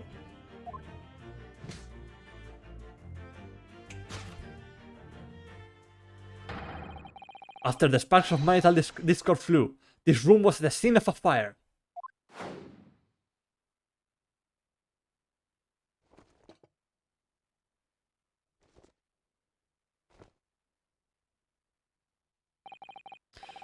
Mr. Solms, sir, I salute you!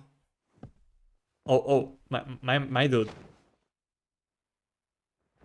Aww, that's cute. That's adorable. Conclusion. Carpet scorched by a small fire. Siendo sincero, no he jugado muchos títulos. Bueno, la idea es que los disfrutes, no jugar muchos al final. Deduction complete. Elementary. It's this dust long winter nights, you know. Nothing to do but read in front of the fire. Luckily, there's a jolly good second-hand bookshop just around the corner. Buy all my old novels there.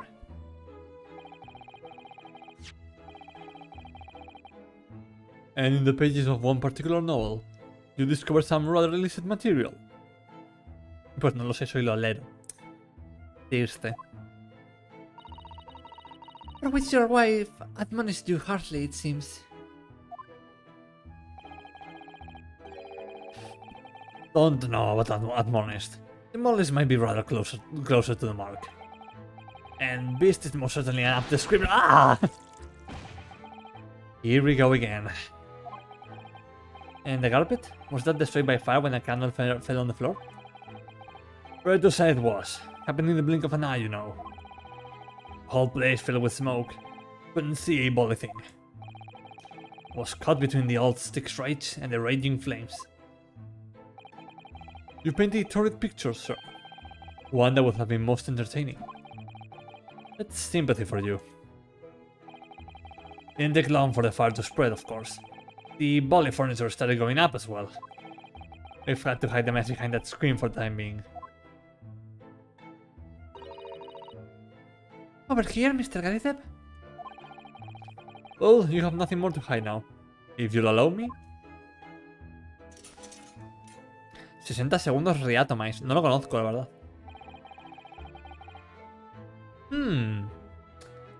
Interesante. There's like a bullet mark here and like some scratches. Had all my favorite old novels in that case. But as soon as the fire got hold of them, that was it. Oof, up in smoke. Gosh. Then the wife started howling things at me. What a terrible sight it must have been. There was I, back up against the window, under heavy enemy fire. Incendiary books incoming 10 to the dozen. Worst of it is, I lost my favorite. Book called The Lion's Pride. The Lion's Pride? Ah yes, your notorious love of big cats coming through again. I assure you, that title didn't influence my choice in the slightest. So the poor man really did lose something dear to him as a result of the ferocious beast's rampage. Mr. Soam's deductions turned out to be correct once again. It can only be described as a great British wonder. I tell you, it was total carnage. Flames everywhere, and the old stick in the full fettle. Out of interest, what time of day was that? Not sure I can remember. It was 2 days ago now. Let's see. Around 5 o'clock, I think. So, at exactly the same time, as a terrifying incident was unfolding outside your window on the street below. Even more terrifying on the inside, I can assure you. Dude, someone was stabbed and almost killed. The whole of Blighty could have been flattened outside my window at that moment. And I wouldn't have noticed a dash thing. Oh, really? Yeah, but someone must have noticed the fire.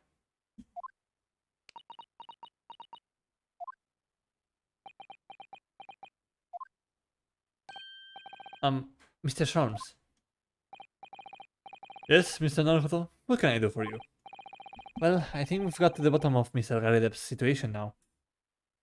Al inicio de la partida tienes 60 segundos para coger un ítem para pensar en sobrevivir en un búnker de gestionar y tomar decisiones. Pues me la apunto, me la apunto.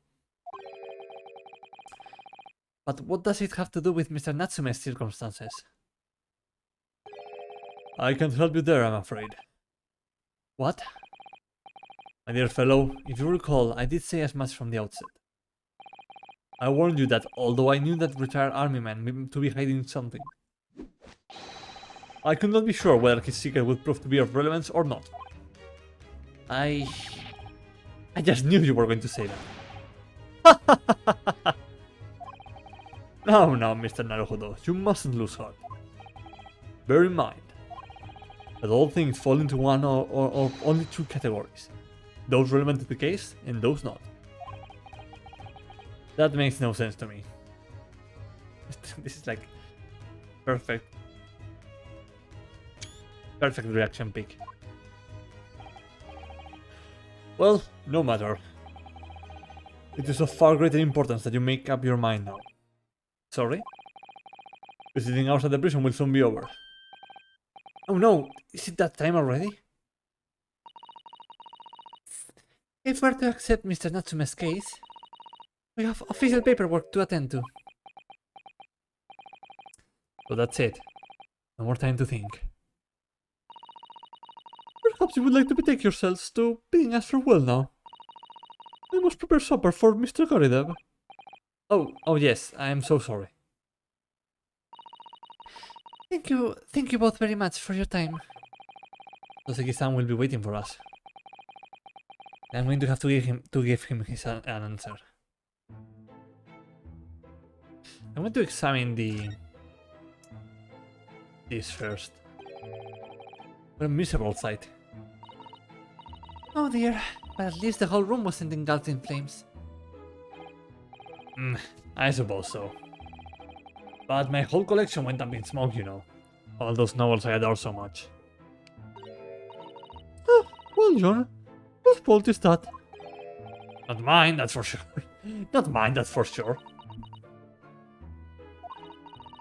Well, whoever may or may not be to blame. I'm quite sure you can buy some new old books to replace them, can't you?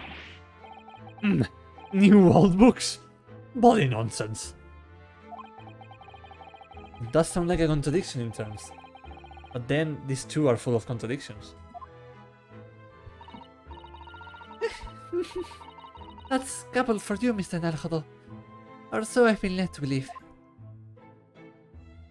Oh, we can't examine the inside. That's sad. But yeah, I think we've done everything. Let's just...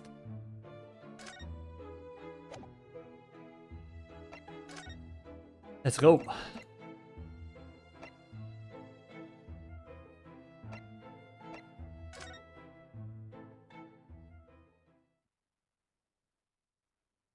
Oh. 19th of February, Briar Road. It's time, Mr. Naruto. We must hurry back to the prison. Yes, I know. Let's hail a car. Oh. What's the matter? Looks like something's going on over there in front of the Garrideb's house. Hmm? ¿Qué? What voice do I give this person? I know it not, old man. All to thy prayers. Are you calling an old man, you rum-looking nimini pimini? There are more things in heaven and earth, Horatio, than are dreamt of in your philosophy. Who's this Horatio fella, eh? What are you on about? Excuse me. What the? Who are you now? I'm sorry. It just looked as though there might be some problem here. And my associate here, Mr. Ryunosuke Naruhodo, is a lawyer, you see. A lawyer? What? If I can be of any assistance, I would be happy to help. I'm from Japan. I have studied English law. Frankie! Welcome in, my friend. Let me quickly give you a shout out. Hold up, I'm going to... Let's just jump into here. Little Frankie Raid, welcome in Dave, welcome in Frankie, welcome in everyone. Let me quickly just do a little shout out for little Frankie. Don't look in my room. I'm changing, Mom. Go away. Eat your pills. Oh shit, I made noise. Fuck. Eat your pills.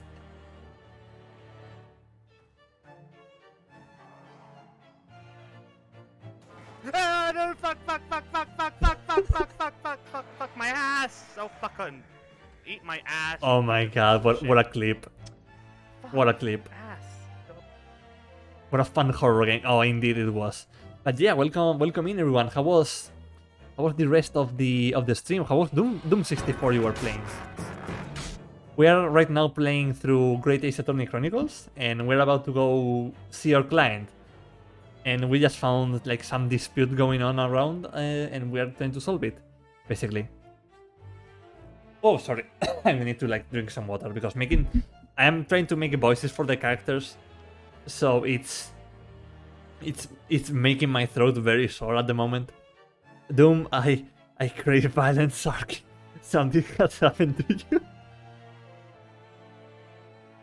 you. That is the Doom effect. You will rip and tear until it is done, and then you will want to do it some more. Okay, let's continue.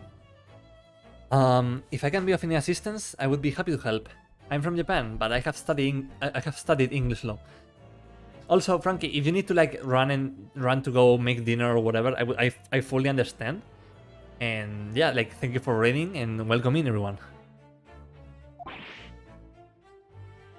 No, say I don't know who's speaking here. Fine, I'll be on my way for today. But you mark my words. This ain't over yet. Why are you posting, sir?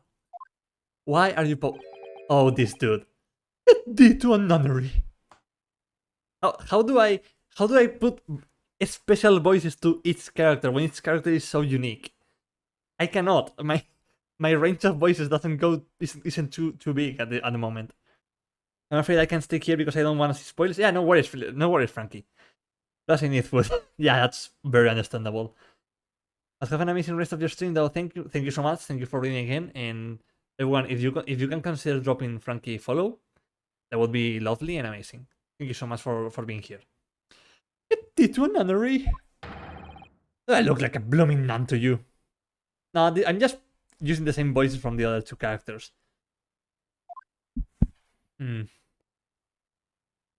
He's so smug. Well, I don't know. I do hope you're not injured. Oh, fair Eastern maiden, thou art so gentle. Thank you. What was all that about? There are more things in heaven and earth, Horatio, that are dreamt than are dreamt of in your philosophy. Sorry, my voice. I'm not Horatio either. Forgive the inquiry, sir, but are you a lodger here in the Gridep residence? Oh, fair Eastern maiden, thou art so right. Yes, I do well in this humble abode. Mr. Gridep mentioned that he had another lodger, didn't he? This must be the man. You happen to know the other lodger who lives on the first floor? Oh yes, a gentleman named Natsume. Oh, more worthy a polemist in my battle of words. Never could there be. Sorry? Battle, did you say? Who's the stronger, Hamlet or Macbeth? Mr. Natsume and I sped long into the night. Oh, and they were roommates. I see. I don't fully understand, but it seems Mr. Natsume and this gentleman are acquaintances at least. So fair maiden, so good gentleman. I can tarry here no longer. Very well. I didn't really understand him, but I think he's returned to his room. It seems he's unaware of what's happened to Mr. Natsume, so he can't really help us.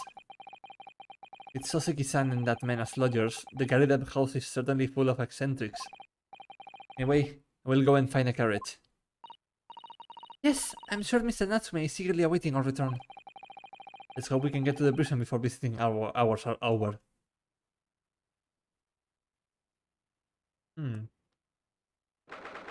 Oh, I've forgotten his voice. 19th of February, 6:31 PM. Local prison, cell number 9.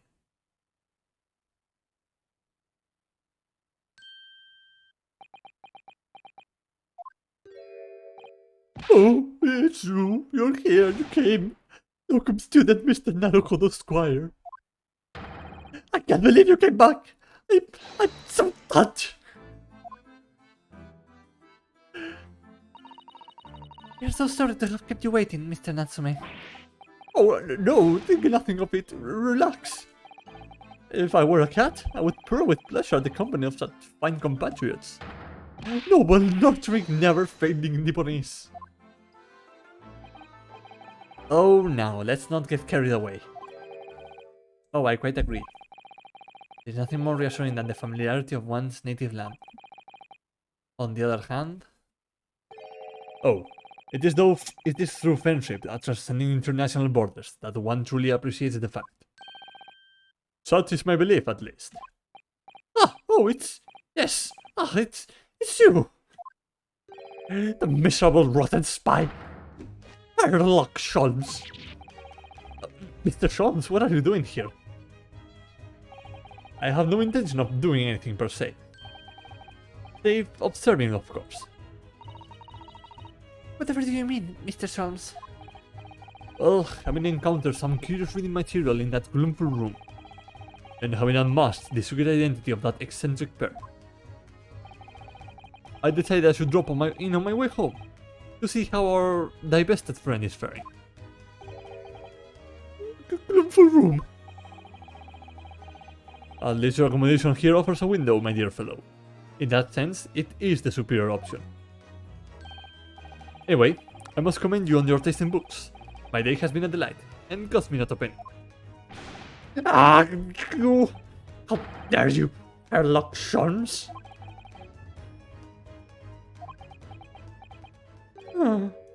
Ugh. I've had it. I'm through. I'm at the end of my rope. I should never have come to Great Britain.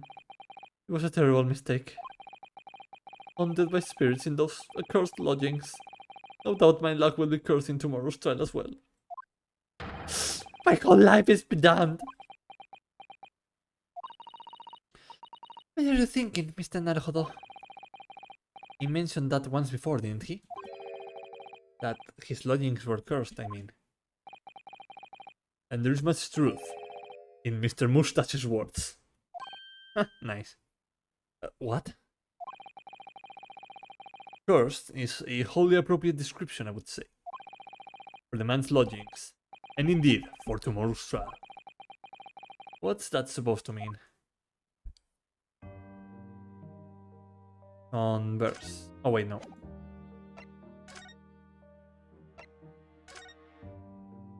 The sum of 2 shillings tendered in receipt of the picture of Monsieur Lecoq. What? No! No! The picture of Monsieur Lecoq. I have the humor of a 12-year-old, I swear to God. A meal for Gaburiou, Canterbury Journings. 17th February for 45. Okay. I want to present this first. We found this receipt in your room, Mr. Natsume. That's right. I went out to buy some new old books. Isn't that a contradiction in terms? And it was on your way back to your room that you saw this woman being stabbed? Dead! I thought to myself, she's dead! My mind went completely blank. Before I knew it, I was back in my room, trembling like a leaf. The bookworm hoping to worm his way out of a bad situation? Mr. Naruhodo, please do be careful not to think such disparaging thoughts. Would you possibly know? My theory is that Naruhodo Ryunosuke basically thinks out loud and he just doesn't notice. The curse trial. Natsume, what do you mean by what you said just now? About the trial tomorrow being cursed. Oh no, why are you looking so grave? You're making me nervous. I was just getting carried away, that's all. I didn't mean anything by it. Oh, I see. That has really agitated him. You don't mean the trial really is cursed somehow? Are you referring to the prosecutor? The Ripper of the Bailey? The Ripper? Oh no, what do you mean? Please tell me. Summarize it succinctly in 16 salient words. No defendant has ever survived a trial in which the Reaper stands for the prosecution. Ever. 1, 2, 3, 4, 5, 6, 7, 8, 9, 10, 11, 12, 13, 14, 15, 16. Exactly 16 words. Oh my goodness! Can it really be true? That was 16 words exactly!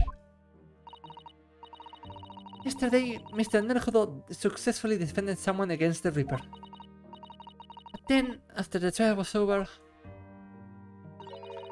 the defendant passed away in unusual circumstances. Mr. McGilded. What?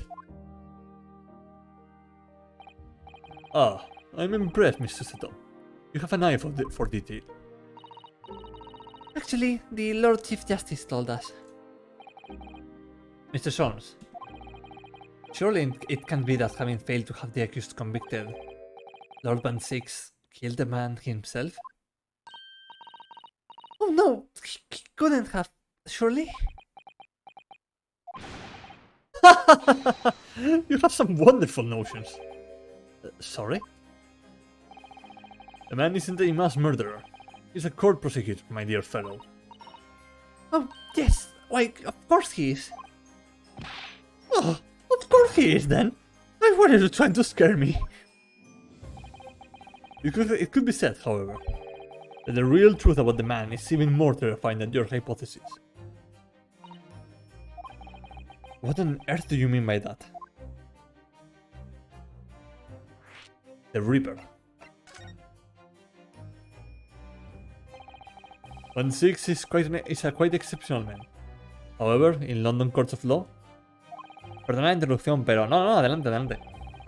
Exceptional does not equate winning every case without exception. Oh, that's good. Seki-san looks like he's going to cry tears of joy. El culto del cordero tendrá integración con Twitch. Oh, interesante.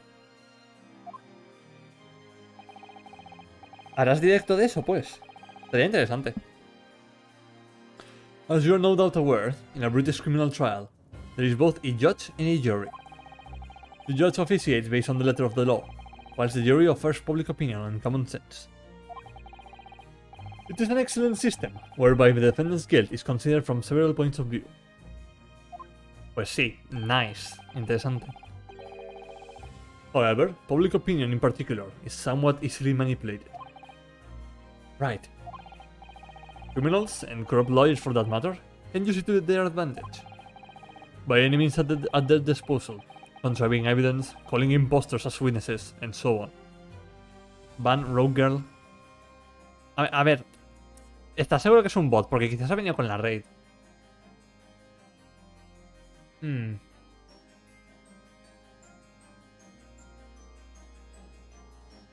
Vale, sí, es un bot. Buenísima. Is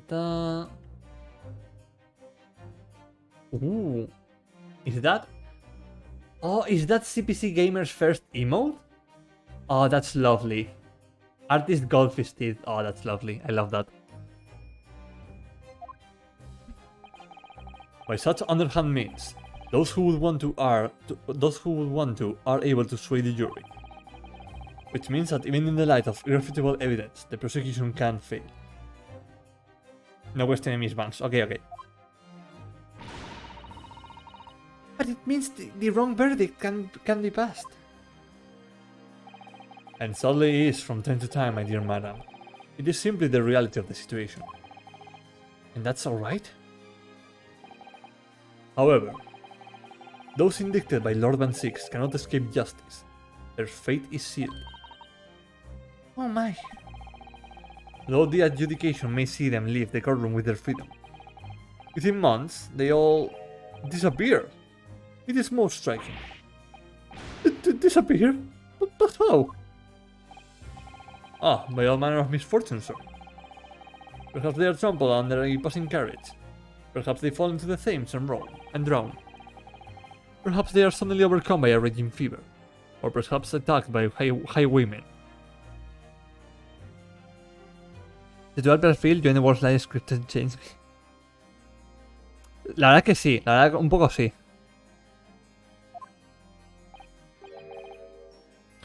Oh no.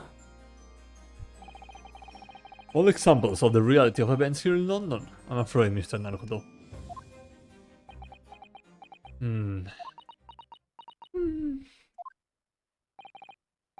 Oh, I knew it. I'm a dead dodo done for doomed! Cursed lodgings.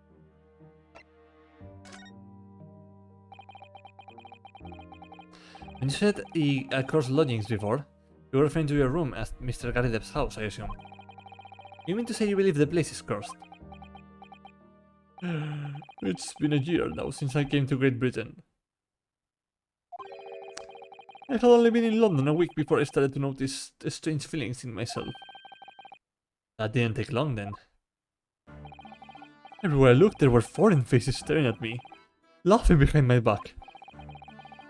I was sure people were talking about me. I started to become nervous about going outside. They were always staring at me, all the time from dawn till dusk. So I shut myself away in my room, but even that didn't help. The fear wouldn't go away. must have been very lonely, having been away from your homeland for such a long time. I've had to move a number of times, most recently to that room on Briar Road, a week ago now. Yes, why did you choose there? It seems a little inconvenient. The rent is cheap. I have so little money it appealed to me straight away. Of course, I asked why it was so affordable. The landlord just simpered and said, "The room is cursed." Whoops! He quickly decided to cover his mistake, but it was too late, so I told him, "If you have something to say, just say it. But if not, don't mention it in the first place." Yes, well said. But it was true, it was all true. You mean the room really is cursed then? Ever since I moved into that windowless hellhole, my sleep has been plagued with nightmares. I wake feeling as though I'm being choked to death. In my waking hours, people are stabbed in front of me as I walk down the street. I'm branded as a killer. Thrown in prison. Nobody wants to know me. I'm surrounded by scary, sinister spirits. You could say he's surrounded by spooky, scary skeletons as well. If only there was someone, just one person on my side. And no one find it in his or her heart. Sorry. You believe in me. Really no one at all. Believe? Yes, to believe. Believe. Mr. Sholmes. Ah, me, Mr. Narkodo. Right, what can I do for you? It's about the case on the SS Buria. Did you recall? The Buria. The Buria. Ah, that case. The one with the snake. Well, yes. At that time I was the suspect, but you believed in me and listened to my side of the story. And you helped us to investigate. I did I? Interesting. What I want to know is, why? Why did you believe in me? I see, yes. You mean... because you were a grimly dressed, shady Eastern fellow found with the victim in a locked room. Well, if you like, yes. I'm a little surprised that the answer requires explanation, my dear fellow. It's quite simple, really. You said, I didn't do it. But I could have been lying. Surely you must have had your doubts. You must have suspected me a little.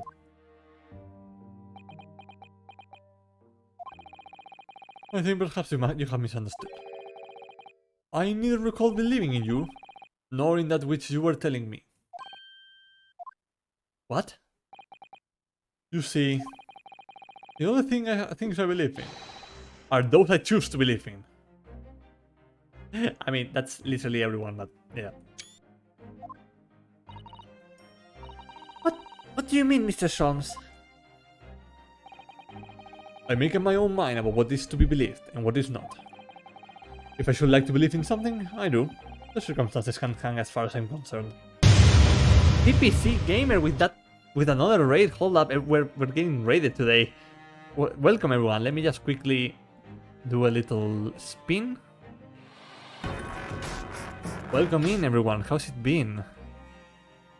Yay, that little CPC emote that Empirical Woodland was showing me earlier. Second raid of the day. Yeah, absolutely. Okay, let me just quickly shout out PPC Gamer. But that's fine. I'll write it down. Look at this cool card that I unlocked.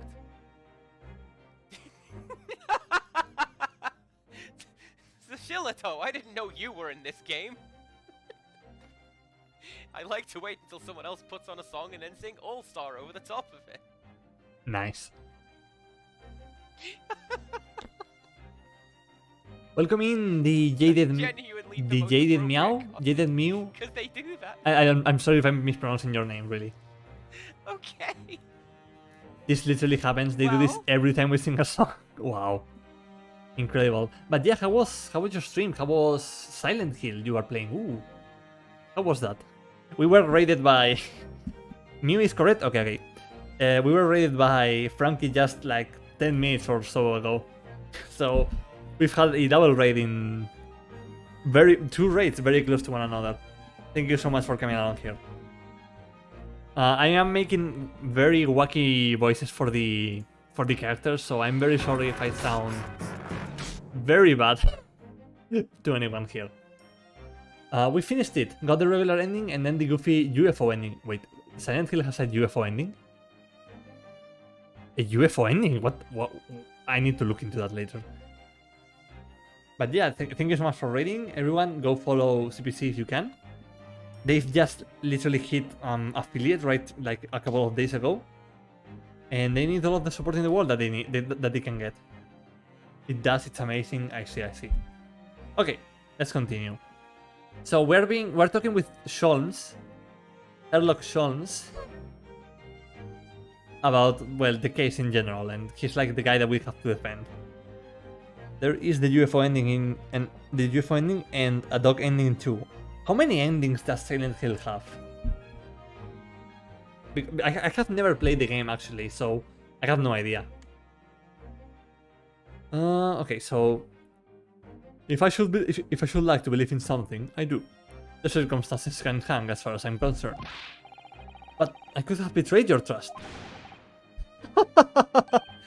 In that case, I should have made an elementary error of judgment, nothing more.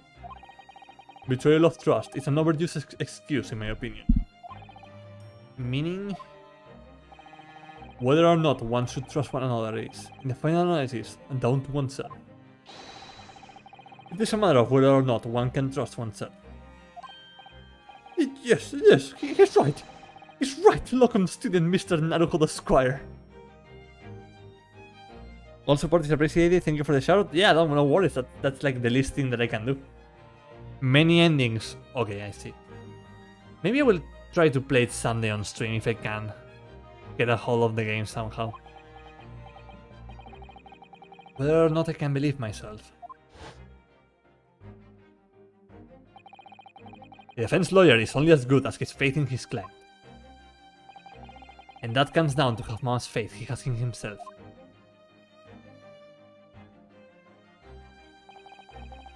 You were so right, Kazuma. Oh, poor Kazuma, he died too early. He was gone from us too soon. Well, my dear fellows, it is time we were leaving, I believe. Already? Visiting hours are over. The guard will be here shortly to escort us out. There is a restaurant near here that serves excellent trout. Would you care to join me?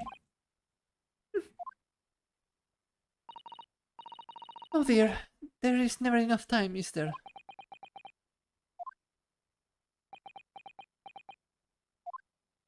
Poor Soseki, he's like totally defeated. Mr. Natsume, if you would like, in the trial tomorrow, I'd be happy to represent you.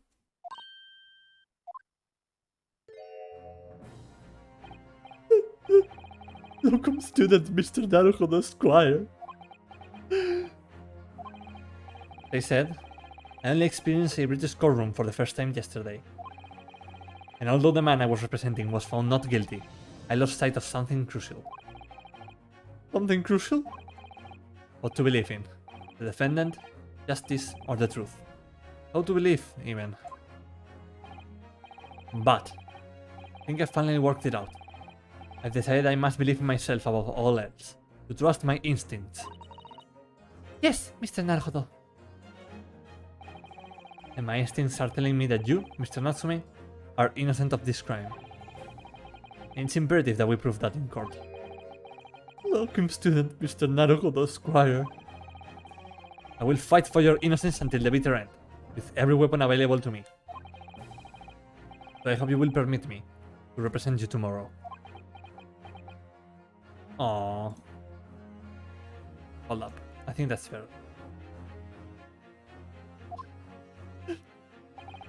As I said when we first met, I'd like to entrust my fate to someone who will listen to me.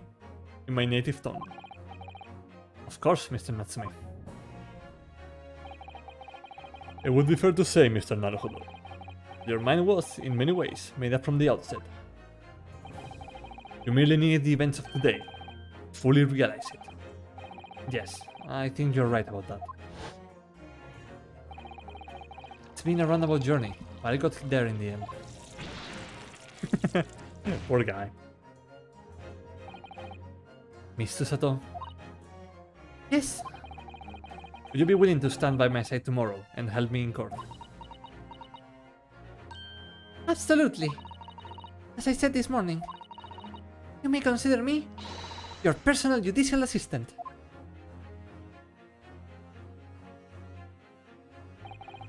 The shocking events of yesterday's trial still weigh heavily on my mind.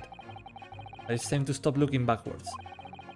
Kazuma believes in me, and Mr. Sholmes believes in me now too. So it's time. Time that I learned to believe in myself. Yoseki-san has no one. He's all alone. So it's my job to help him, to fight his corner. Tomorrow, in the courtroom, with all the strength I can muster.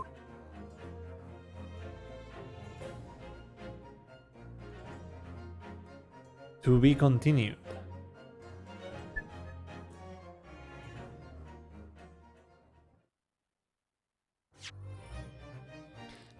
Okay, let's save up.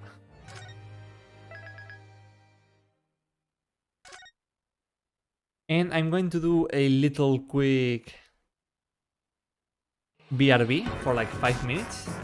And yeah, I'm going to put on some music. Hold up. What can I put on that? I'm just going to go to the...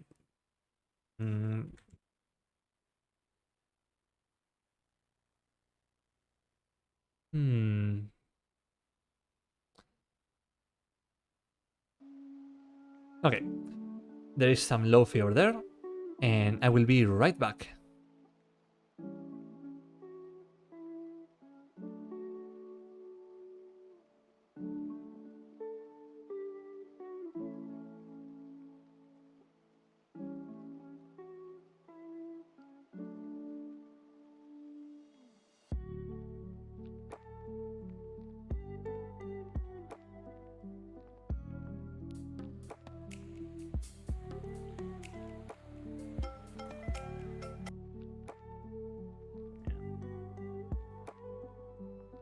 Yeah, we're all technically British here. Yeah, as Click says, Click's there. Beep's not British. Of course Beep's British. Have you heard their voice, Mistrich? No, I'm just saying that Beep is just a love.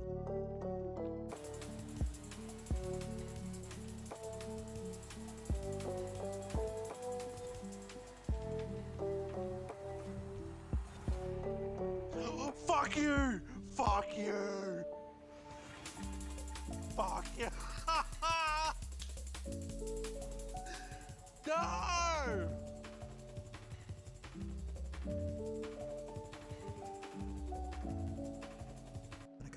I keep putting it off. Why do people die? Oh, jeez. That is a deep question. Is Nanako talking about her mother who died in an accident? Nanako is staring straight at you. It's a difficult question for a girl of Nanako's age to understand. It's a difficult question no matter how old the girl is. Why do people die? It's a difficult question. I don't even know the answer, and I've been around death a lot.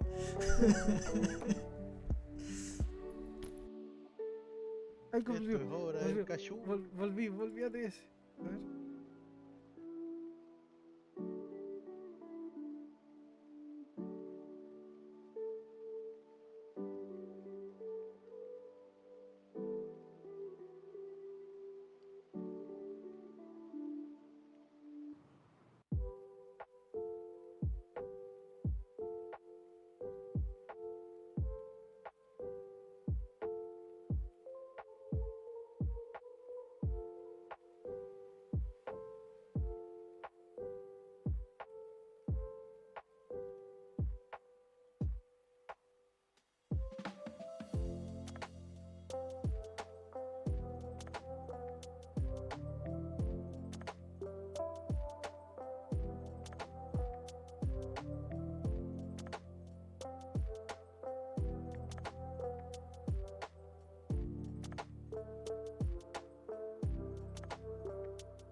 shit. Let me make it full screen. It's Jimbo. Amazing. This is so cool. Oh man, Hattie looks incredible. Wow.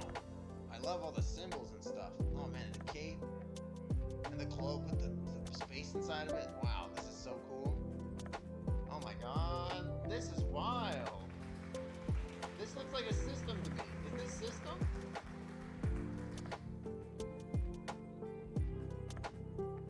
I'll catch it up on chat. Special what? Oh. One big fun spot. Hey, thank you, Mistridge. Oh, this is from everybody? Oh my gosh, seriously? Wow. Amazing. This is incredible. I want to get a print of this. Put it on my wall. This is so cool. Thank you so much.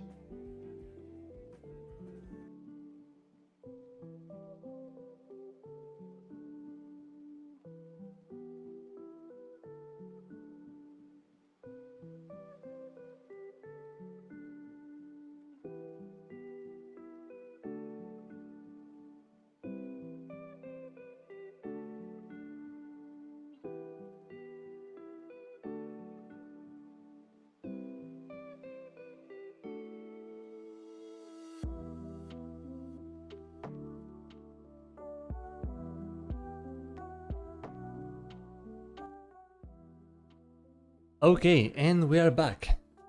So let me just quickly get rid of this, jump right into game, and continue. I'm probably going to keep going for 1 hour, hour and a half more, and then I will probably call it there. Welcome back. Welcome in, Nocturne. How are you? How's your day been? I think I did. I think I did a shout out for you a little bit earlier. I hope that worked. But yeah, welcome in, everyone. And yeah, we're going to go on trial now. Well, not us, the defendant, but you know what I mean. 20th of February, 9:23 a.m. The Old Bailey, defendant's antechamber. Well, I never expected this. Would have thought that we'd be back here again so soon. You're on a sturdy tour of Great Britain, with the intention of learning the country's legal practices. In order to research the latest court procedures here, we need as much court experience as possible. Well, yes, I suppose that's true, but for the person in the dock, it may well be his or her one and only time in court, and it could be life-changing. In which case, treating it as research may seem a little crass. Oh, when you put it like that, you're quite right. Good morning. Oh, good morning! Ah, Mr. Natsume, good morning. Oh dear, are you alright? Your eyes are terribly bloodshot. The early bird catches the worm, as they say here in Britain. Yes, I've heard the expression, but I really don't want to catch a worm. So I tried desperately not to wake up early, but I was so worried I couldn't catch a wink. And now I'm absolutely exhausted as a result. Do all literally people take things so literally? Thank you for putting your faith in us today, Mr. Natsume.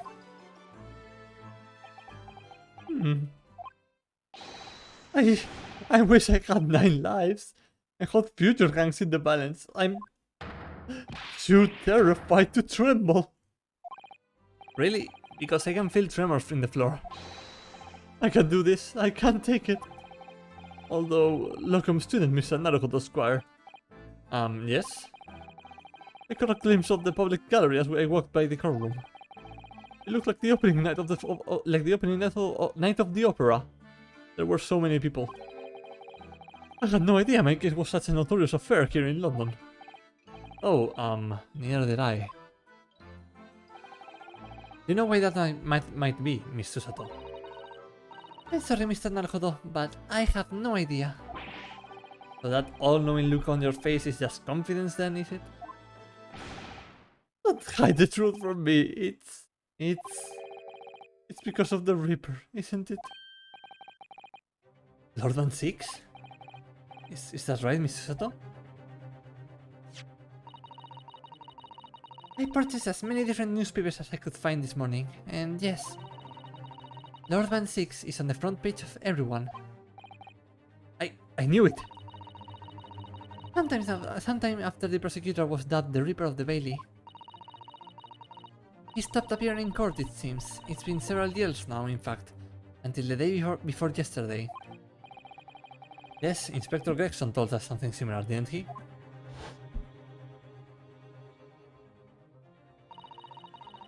Trial 2 days ago marked Lord Van Six's return to the courtroom after a very long hiatus. The trial of Magnus McGilded. Oh, what a harrowing experience that was.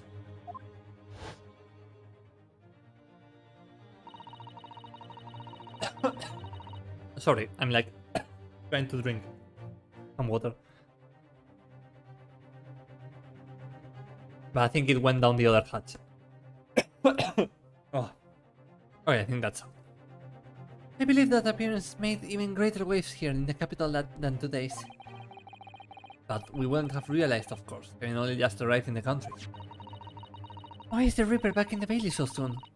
For what appears to be a mundane murder? That's the question the papers are asking, and they are all speculating various answers.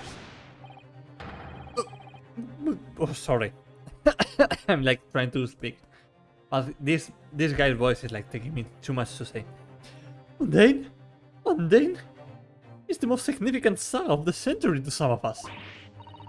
Oh dear, I meant no offense, Mr. Natsume. But that is how the papers are describing it. Well, lest we also forget the fact that it could spark an international incident. Obviously, the reappearance of this infamous prosecutor has caught people's attention. But there's another blatant similarity with the trial of 2 days ago. Yes, I agree. Locum student Mr. Naruhodo Squire. It's you! Me? Well, I suppose that's true. Most times, it is you who stands against this legendary prosecutor. It can only mean that you're friends with the Reaper. Soseki, come on. Please, I don't rub shoulders with Deathbringers. I'm afraid that there's really only one other explanation. It can only be another example, Mr. Naruhodo, of your uncommon bad luck. Thanks for that. Oh, this is just my luck. Why must I be represented by a man with such frail fortune? By the least lucky liar alive. Well, let's not forget. It was you, Mr. Natsume, who asked me to represent you. Yes, it's true that I'm just a student new to London, with little in the way of experience or skills or luck. But I promise you this. I will fight your corner until the bitter end. And I will believe in you, Mr. Natsume. Oh, benevolent locum student Mr. Naruhodo Squire. You're not alone here with us, Mr. Natsume. Whatever happens, we will always be on your side. Oh, benevolent non-locum assistant Miss Mikoto Squires. I am in your debt. Forever. I shall never forget this. Mr. Natsume, counsel for the defense. The court session is about to begin. Kindly make your way into the courtroom at once. Here we go. Alright then, Mr. Natsume. It's time. Let's go. Yes!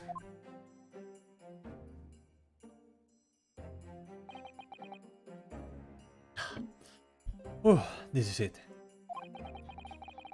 My second appearance in a British courtroom. And my second trial against the Reaper. I hope you're watching over me, Kazuma. This time, I won't let my faith waver. I'll believe in my client to the last. Just like you believed in me. I believe I can do this now. I'm ready for this fight. I believe in the me who believes in me. I very nearly missed getting off my train because I was falling asleep. Oof. Oof.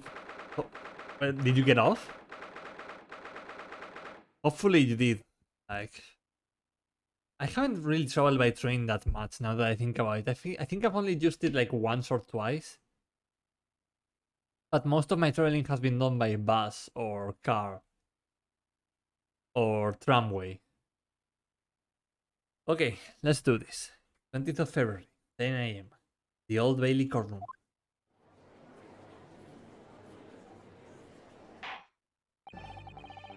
Oh, I forgot what voice. In the name of Her Majesty the Queen, I hereby declare this court to be in session. I now call upon the counsels for the prosecution and defense to declare their willingness to proceed. The prosecution is fully prepared, my lord. The defense is ready, my lord. Nipponese are a truly fascinating breed. Sorry, what? I did just as the doors were closing. Oof, nice. Nice. Very nice. Lord Strongheart has told me all about you. That you're a student who arrived in London but 2 days ago. A mere amateur. Do you have a point? Being a compatriot, you feel compelled to try to help the accused, I suppose. Typical Nipponese arrogance. Forgive me, but I do not believe arrogance is an appropriate description.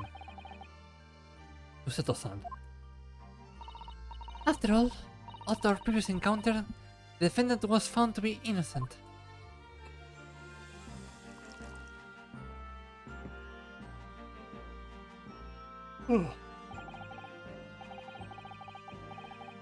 Very true. And a most fascinating, if dark, trial it was too. The trial conclusion came later, of course.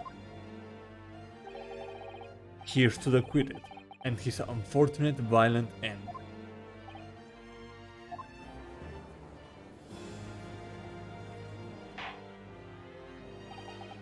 Thank you, counsels.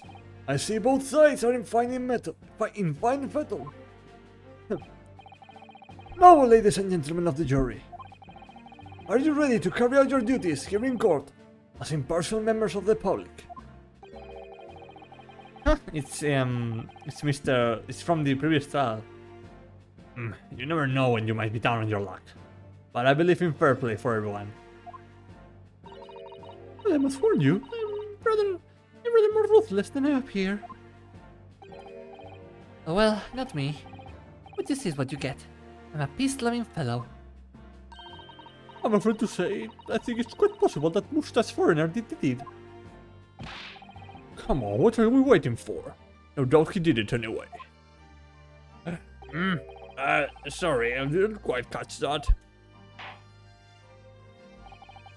Very well, let us proceed. Your opening statement, if you please, Lord 1-6. Very recently, Great Britain signed an alliance with a rising power in the Far East. The accused in the dock today is a student from that same land. It's certain Mr. Soseki Natsu. And while our country has extended this foreign student the warmest of welcomes, regrettably, the kindness has not been returned. In fact, this student is accused of the most sinister act. Boom! No more wine for you. Of plunging a knife into the back of an innocent woman who was doing nothing but walking down the street. Knife crime? I tell you from bitter experience, those are the worst. Bloody out there. Just look at that solo complexion and stature. It's one of those dreadful Japanese. Come on, let's get this over with. With me here now, everyone. 1, 2, 3. Sorry, didn't quite catch that.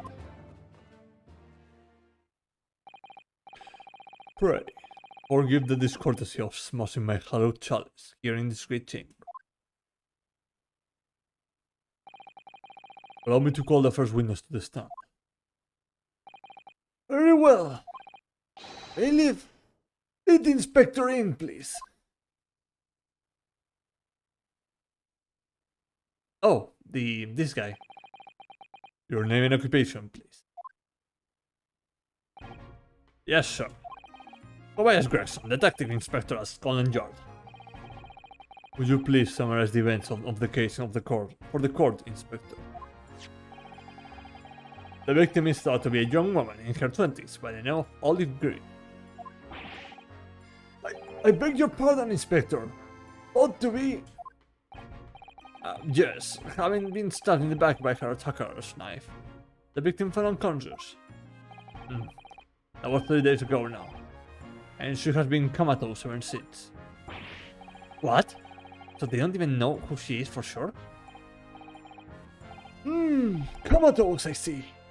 But her life is not in danger? Fortunately for the Eastern student, the charge will not be murder. Pray, elaborate on the details, Inspector. Sir, if I could ask everyone to look at this street map. As I mentioned, the incident took place 3 days ago, at around 5 in the afternoon. It happened on the pavement running alongside Briar Road, a wide thoroughfare for horse-drawn vehicles. It had not long since stopped snowing as the victim, Miss Green, was walking down the street. Out of the blue, she was approached from behind by the accused and stabbed in the back.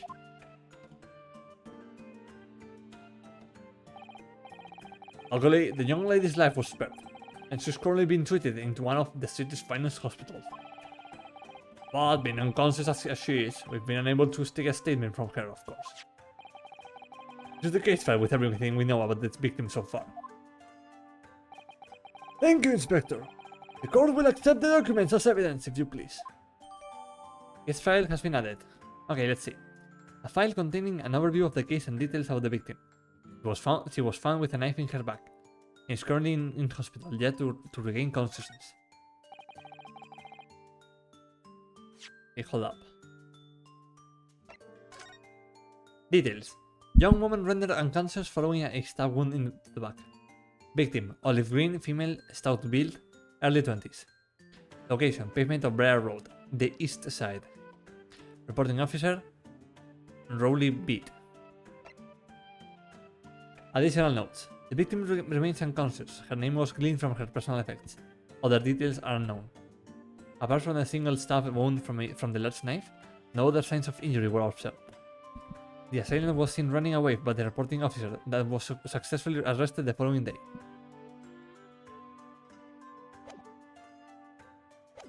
I see. What of the weapon that was used? Sir, I have that here. It was removed from the victim's back. Ouch, that big thing is starting to make me scared to walk down the street now. With a heavy blade like that, almost anybody would have been able to stab the poor woman. Even this crack-looking Sasaki-san, I suppose. A common or garden jackknife, I would say. Rather nondescript. Thank you, Inspector. The court accepts the blade as evidence. The jackknife has been entered into the court record. A large but commonplace folding knife. It was found lodged in the victim's bag. Now then, what do we know of the motive? Money or valuables, I presume? Let's see.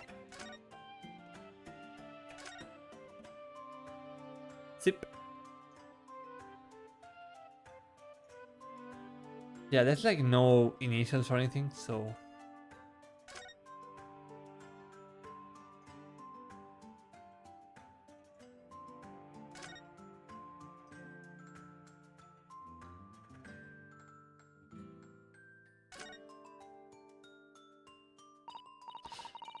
Oh, look here, Mr. Naruhodo. Just at the tip. A small piece of the blade appears to be missing. You're right. Well spotted, Miss Susato.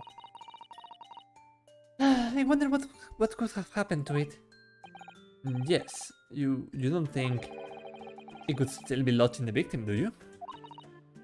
Oh dear, I do hope not. That sounds terribly painful.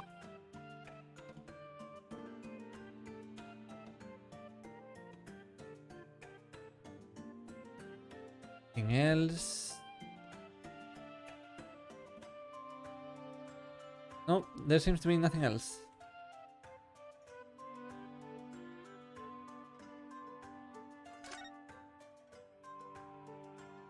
Okay. From what we can tell by looking at the woman's possessions, it seems like she appears like a poor student herself. Hard to imagine she would have had anything much worth pinching, my lord. I see. Well, in that case, are we looking at some deep-seated resentment toward the victim? I'm afraid I couldn't say. Apart from visiting second-hand bookshops, the defendant, Mr. Natsume, doesn't appear to get out much. At this moment in time, we haven't been able to establish any sort of connection between him and the victim. Yes! Yes! Teacher, if theft and grievance have been ruled out as the motive, what reason could Mr. Natsume possibly have had for stabbing the young woman? Yet you arrested the man in spite of that, in a totally unjustified and heavy-handed way. Objection! Wow. Pray forgive the discourtesy of flinging a freshly uncorked bottle into the public gallery.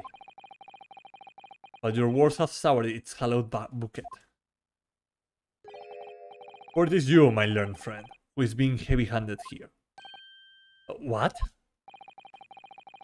Scotland Yard does not arrest people without a good cause. That should be beyond question. Inspector Gregson, the prosecution calls for your formal... sorry.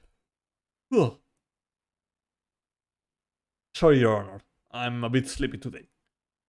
Calls for your formal testimony.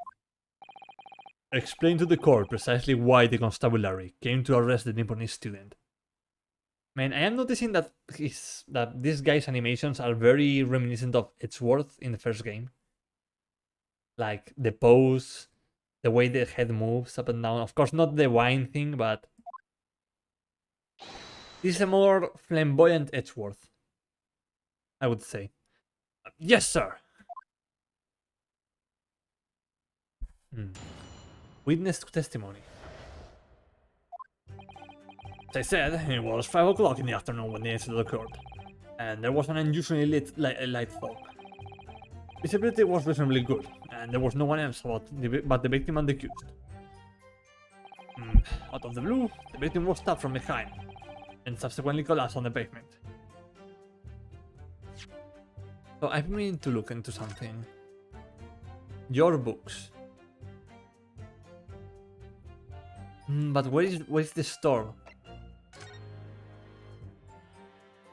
Because if the store is like in here, it would make sense that he was coming this way. But if the store seems to be in this road, then it would make sense for him to come this way. Oh, wait, I think I skipped one. I think I skipped something. Hold up. Out of the blue, the victim was from behind. Okay, no, we read it. The accused ran off, scattering his belongings all over the floor. Those being a number of old books he had just bought. He was on his way home from a bookshop, it seems.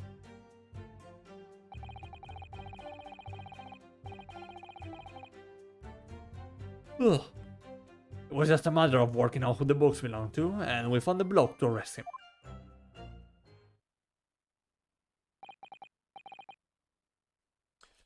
Aye. Old books, you say? Yes, my lord. I have a photograph here, at the scene of the crime, taken immediately after the incident.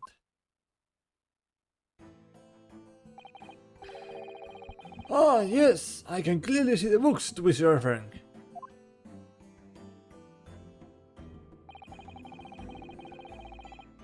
I will take that photographic print as evidence, please, Inspector.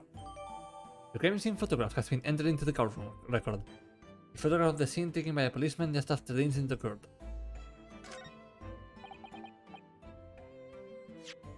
Let's see. We'll deal with you in just a moment.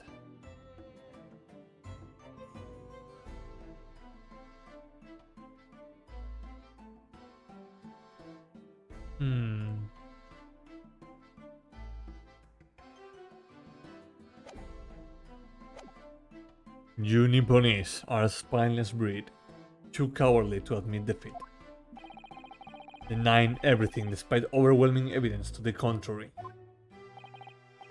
Well, Forgive me, Lord 1-6. A defendant is not denying everything, as you put it. What are you doing, Mr. Sato? Do go on. Mr. Natsume has admitted to playing some part in the incident. Isn't that right, Mr. Naruhodo? Well, now that you mention it, when we visited him in the prison yesterday, he did tell us what had all happened. Yeah, as I was walking along that accursed pavement, I could make out the sole silhouette of another ahead of me. A woman wearing a green overcoat she was, and just as I went to overtake her, she suddenly let out a little scream and collapsed onto the cold, hard slabs of stone at my feet. I was terrified. I had to get away from there. So I ran, as fast as my legs would carry me back to my accursed lodgings. A green overcoat. Well, that's exactly what the woman in the print is wearing.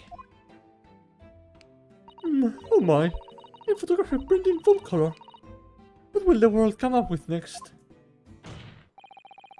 The defendant has done nothing more than admit that he fled the scene of a terrifying incident. That does not mean that he's guilty of the heinous crime of stabbing the woman in the back. There was nobody else there at the time. Just the two of them, the victim and the accused. In other words, there is nobody else who would possibly have stabbed the woman. I mean, it could have been just a knife throw. Like, just saying.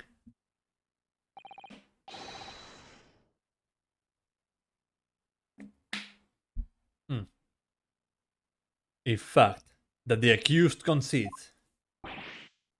Ugh. It seems this cross-examination could prove to be pivotal, Counsel. I'm sorry. Proceed, please. It's taking me everything just to do the judge's voice.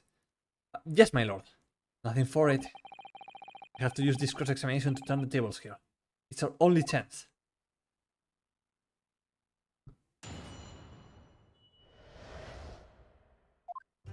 Okay. Hold it! A light fog, you say? Well, light for London. You'll see the opposite side of the street for once. Not much. Oi, sorry. Am I having a hiccup right now? Not much further though. Quick chat, someone spook me so I can get rid of this hiccup. That's light, is it? Oh! Opala!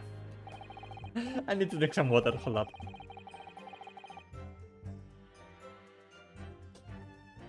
Imagine having a hiccup on stream. Couldn't be me. Around these parts, yes. Oh, not something I would expect a fellow Japanese like yourself to know, of course. I've read that London is famous for its fog. In my country, people usually imagine that gives the city a rather beautiful appearance. Oh my god, I'm... How quaint. Yes, well... Oh! Come on, throat, work with me here. I'm trying to do a stream. I'm trying to speak. I'm very sorry, chat. I'm very sorry. I truly...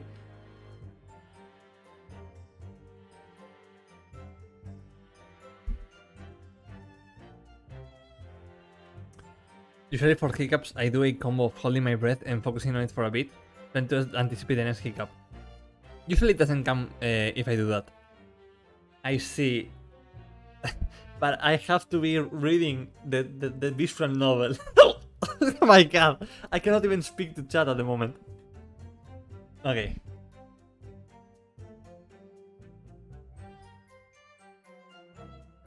I know I can take a second, but like, I feel like that would be bad for chat because I'm like, you are all here watching me. So like, I would feel bad towards you. My God, I cannot stop today.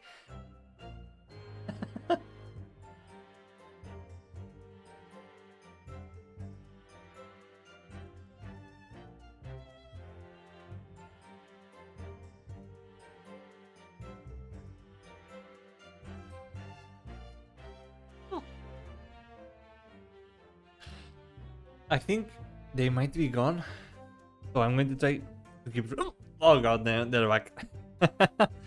I'm just going to keep reading until they're gone. Yes, well, it's not something us Londoners tend to romanticize. Oh, as I expect you can appreciate. This has to be so annoying. I am very sorry. I see.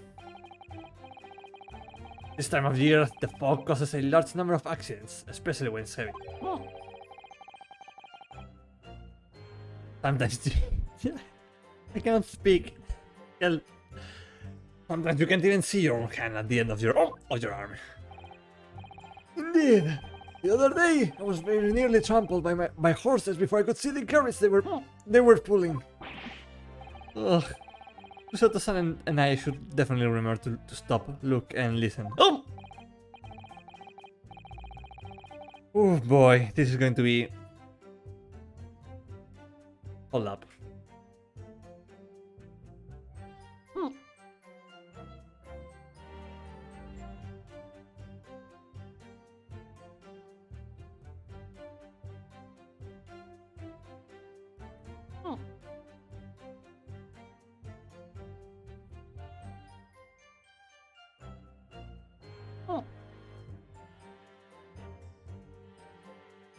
However, on the day that concerns us, the fog was somewhat lighter than usual.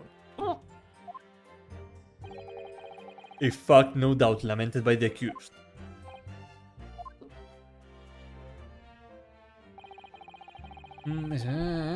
Okay.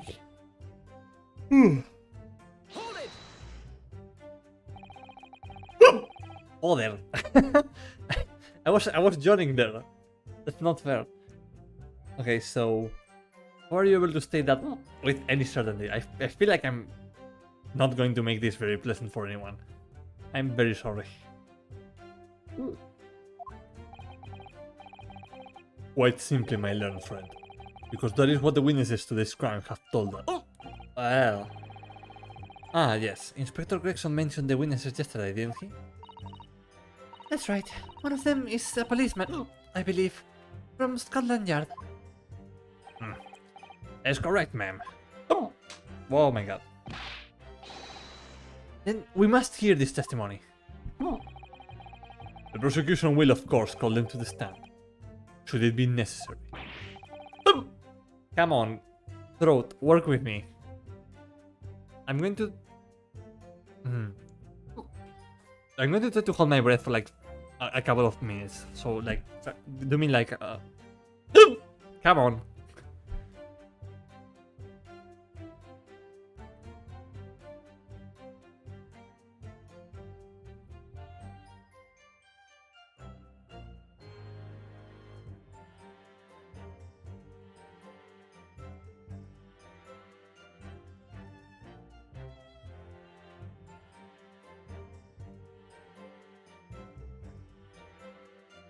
But wait a minute. Whoa, come on. But wait a minute. At 5 o'clock in the afternoon, in the middle of winter, it would have been dark already. No matter how light the fog might have been, no one could have seen. I'm unaware of the situation on your tiny island in the east. But here in the capital city of Great Britain, all main roads, I cannot speak today, are illuminated in the night by gas streetlights. Ah! The prosecution believes that there should have been ample light for which to witness the crime. Right! Here in London, for the first time in history, mankind has completely conquered the darkness. Which means we really need to hear those witness statements. If I could just get through the fog of this cross-examination, maybe we'll be able to. Seems the counsel for the defense is taking stock. Continue with your testimony, Inspector. Through the victim stuff from behind.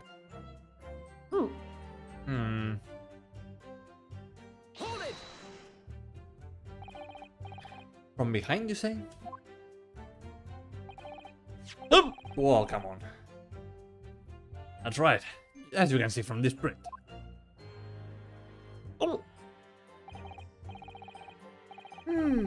Yes, quite so, Inspector. The handle of the weapon is clearly protruding from the victim's back. As you say, this poor woman, Miss Green, remains in a critical condition. Comatose, no less. I'm afraid so, my lord, yes. She's being treated at Bart's. I was hopeful she would come around before the trial started, so I could take a statement. But it wasn't to be.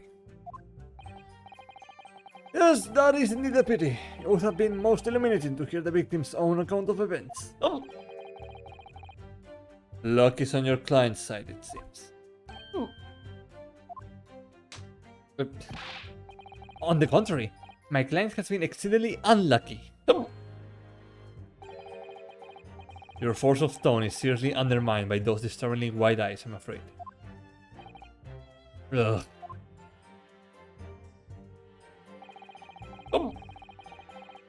The curve ran off.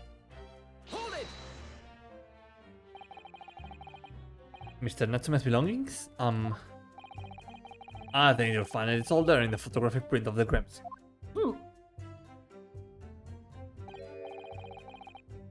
Yes, the 3 books on the floor. That's right, my lord. Second-hand books, they were. Irreparably damaged after falling in the snow, of course.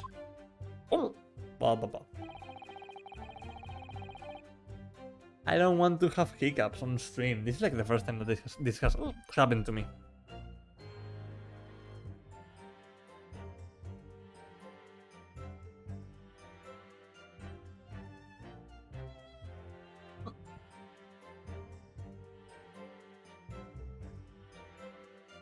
The accused could easily have carried all 3 books in one hand. Come on, throw to work with me. Well, it's more the diaphragm, the part that controls your lungs moving up and down. Which means...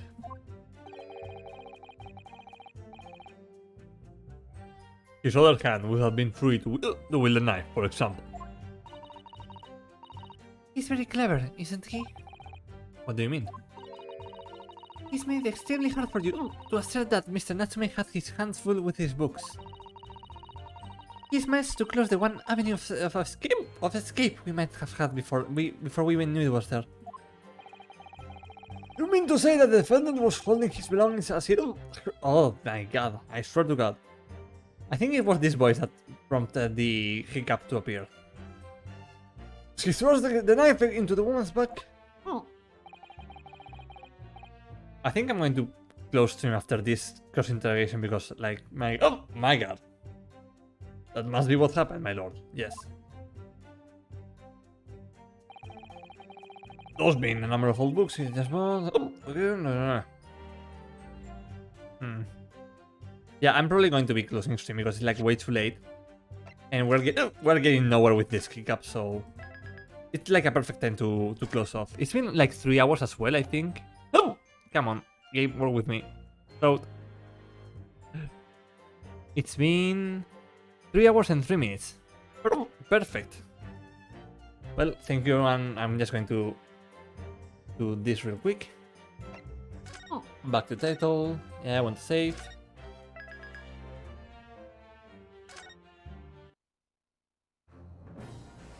Oh, okay.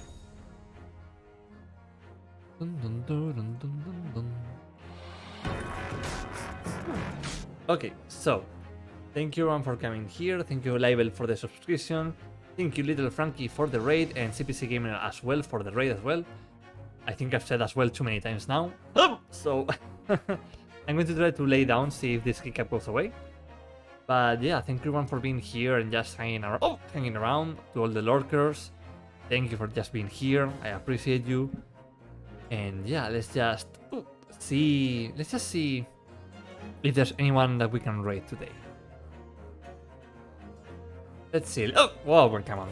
Let's see.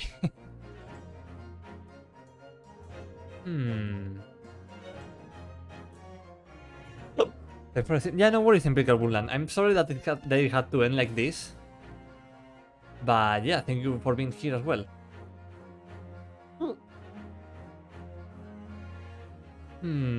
So...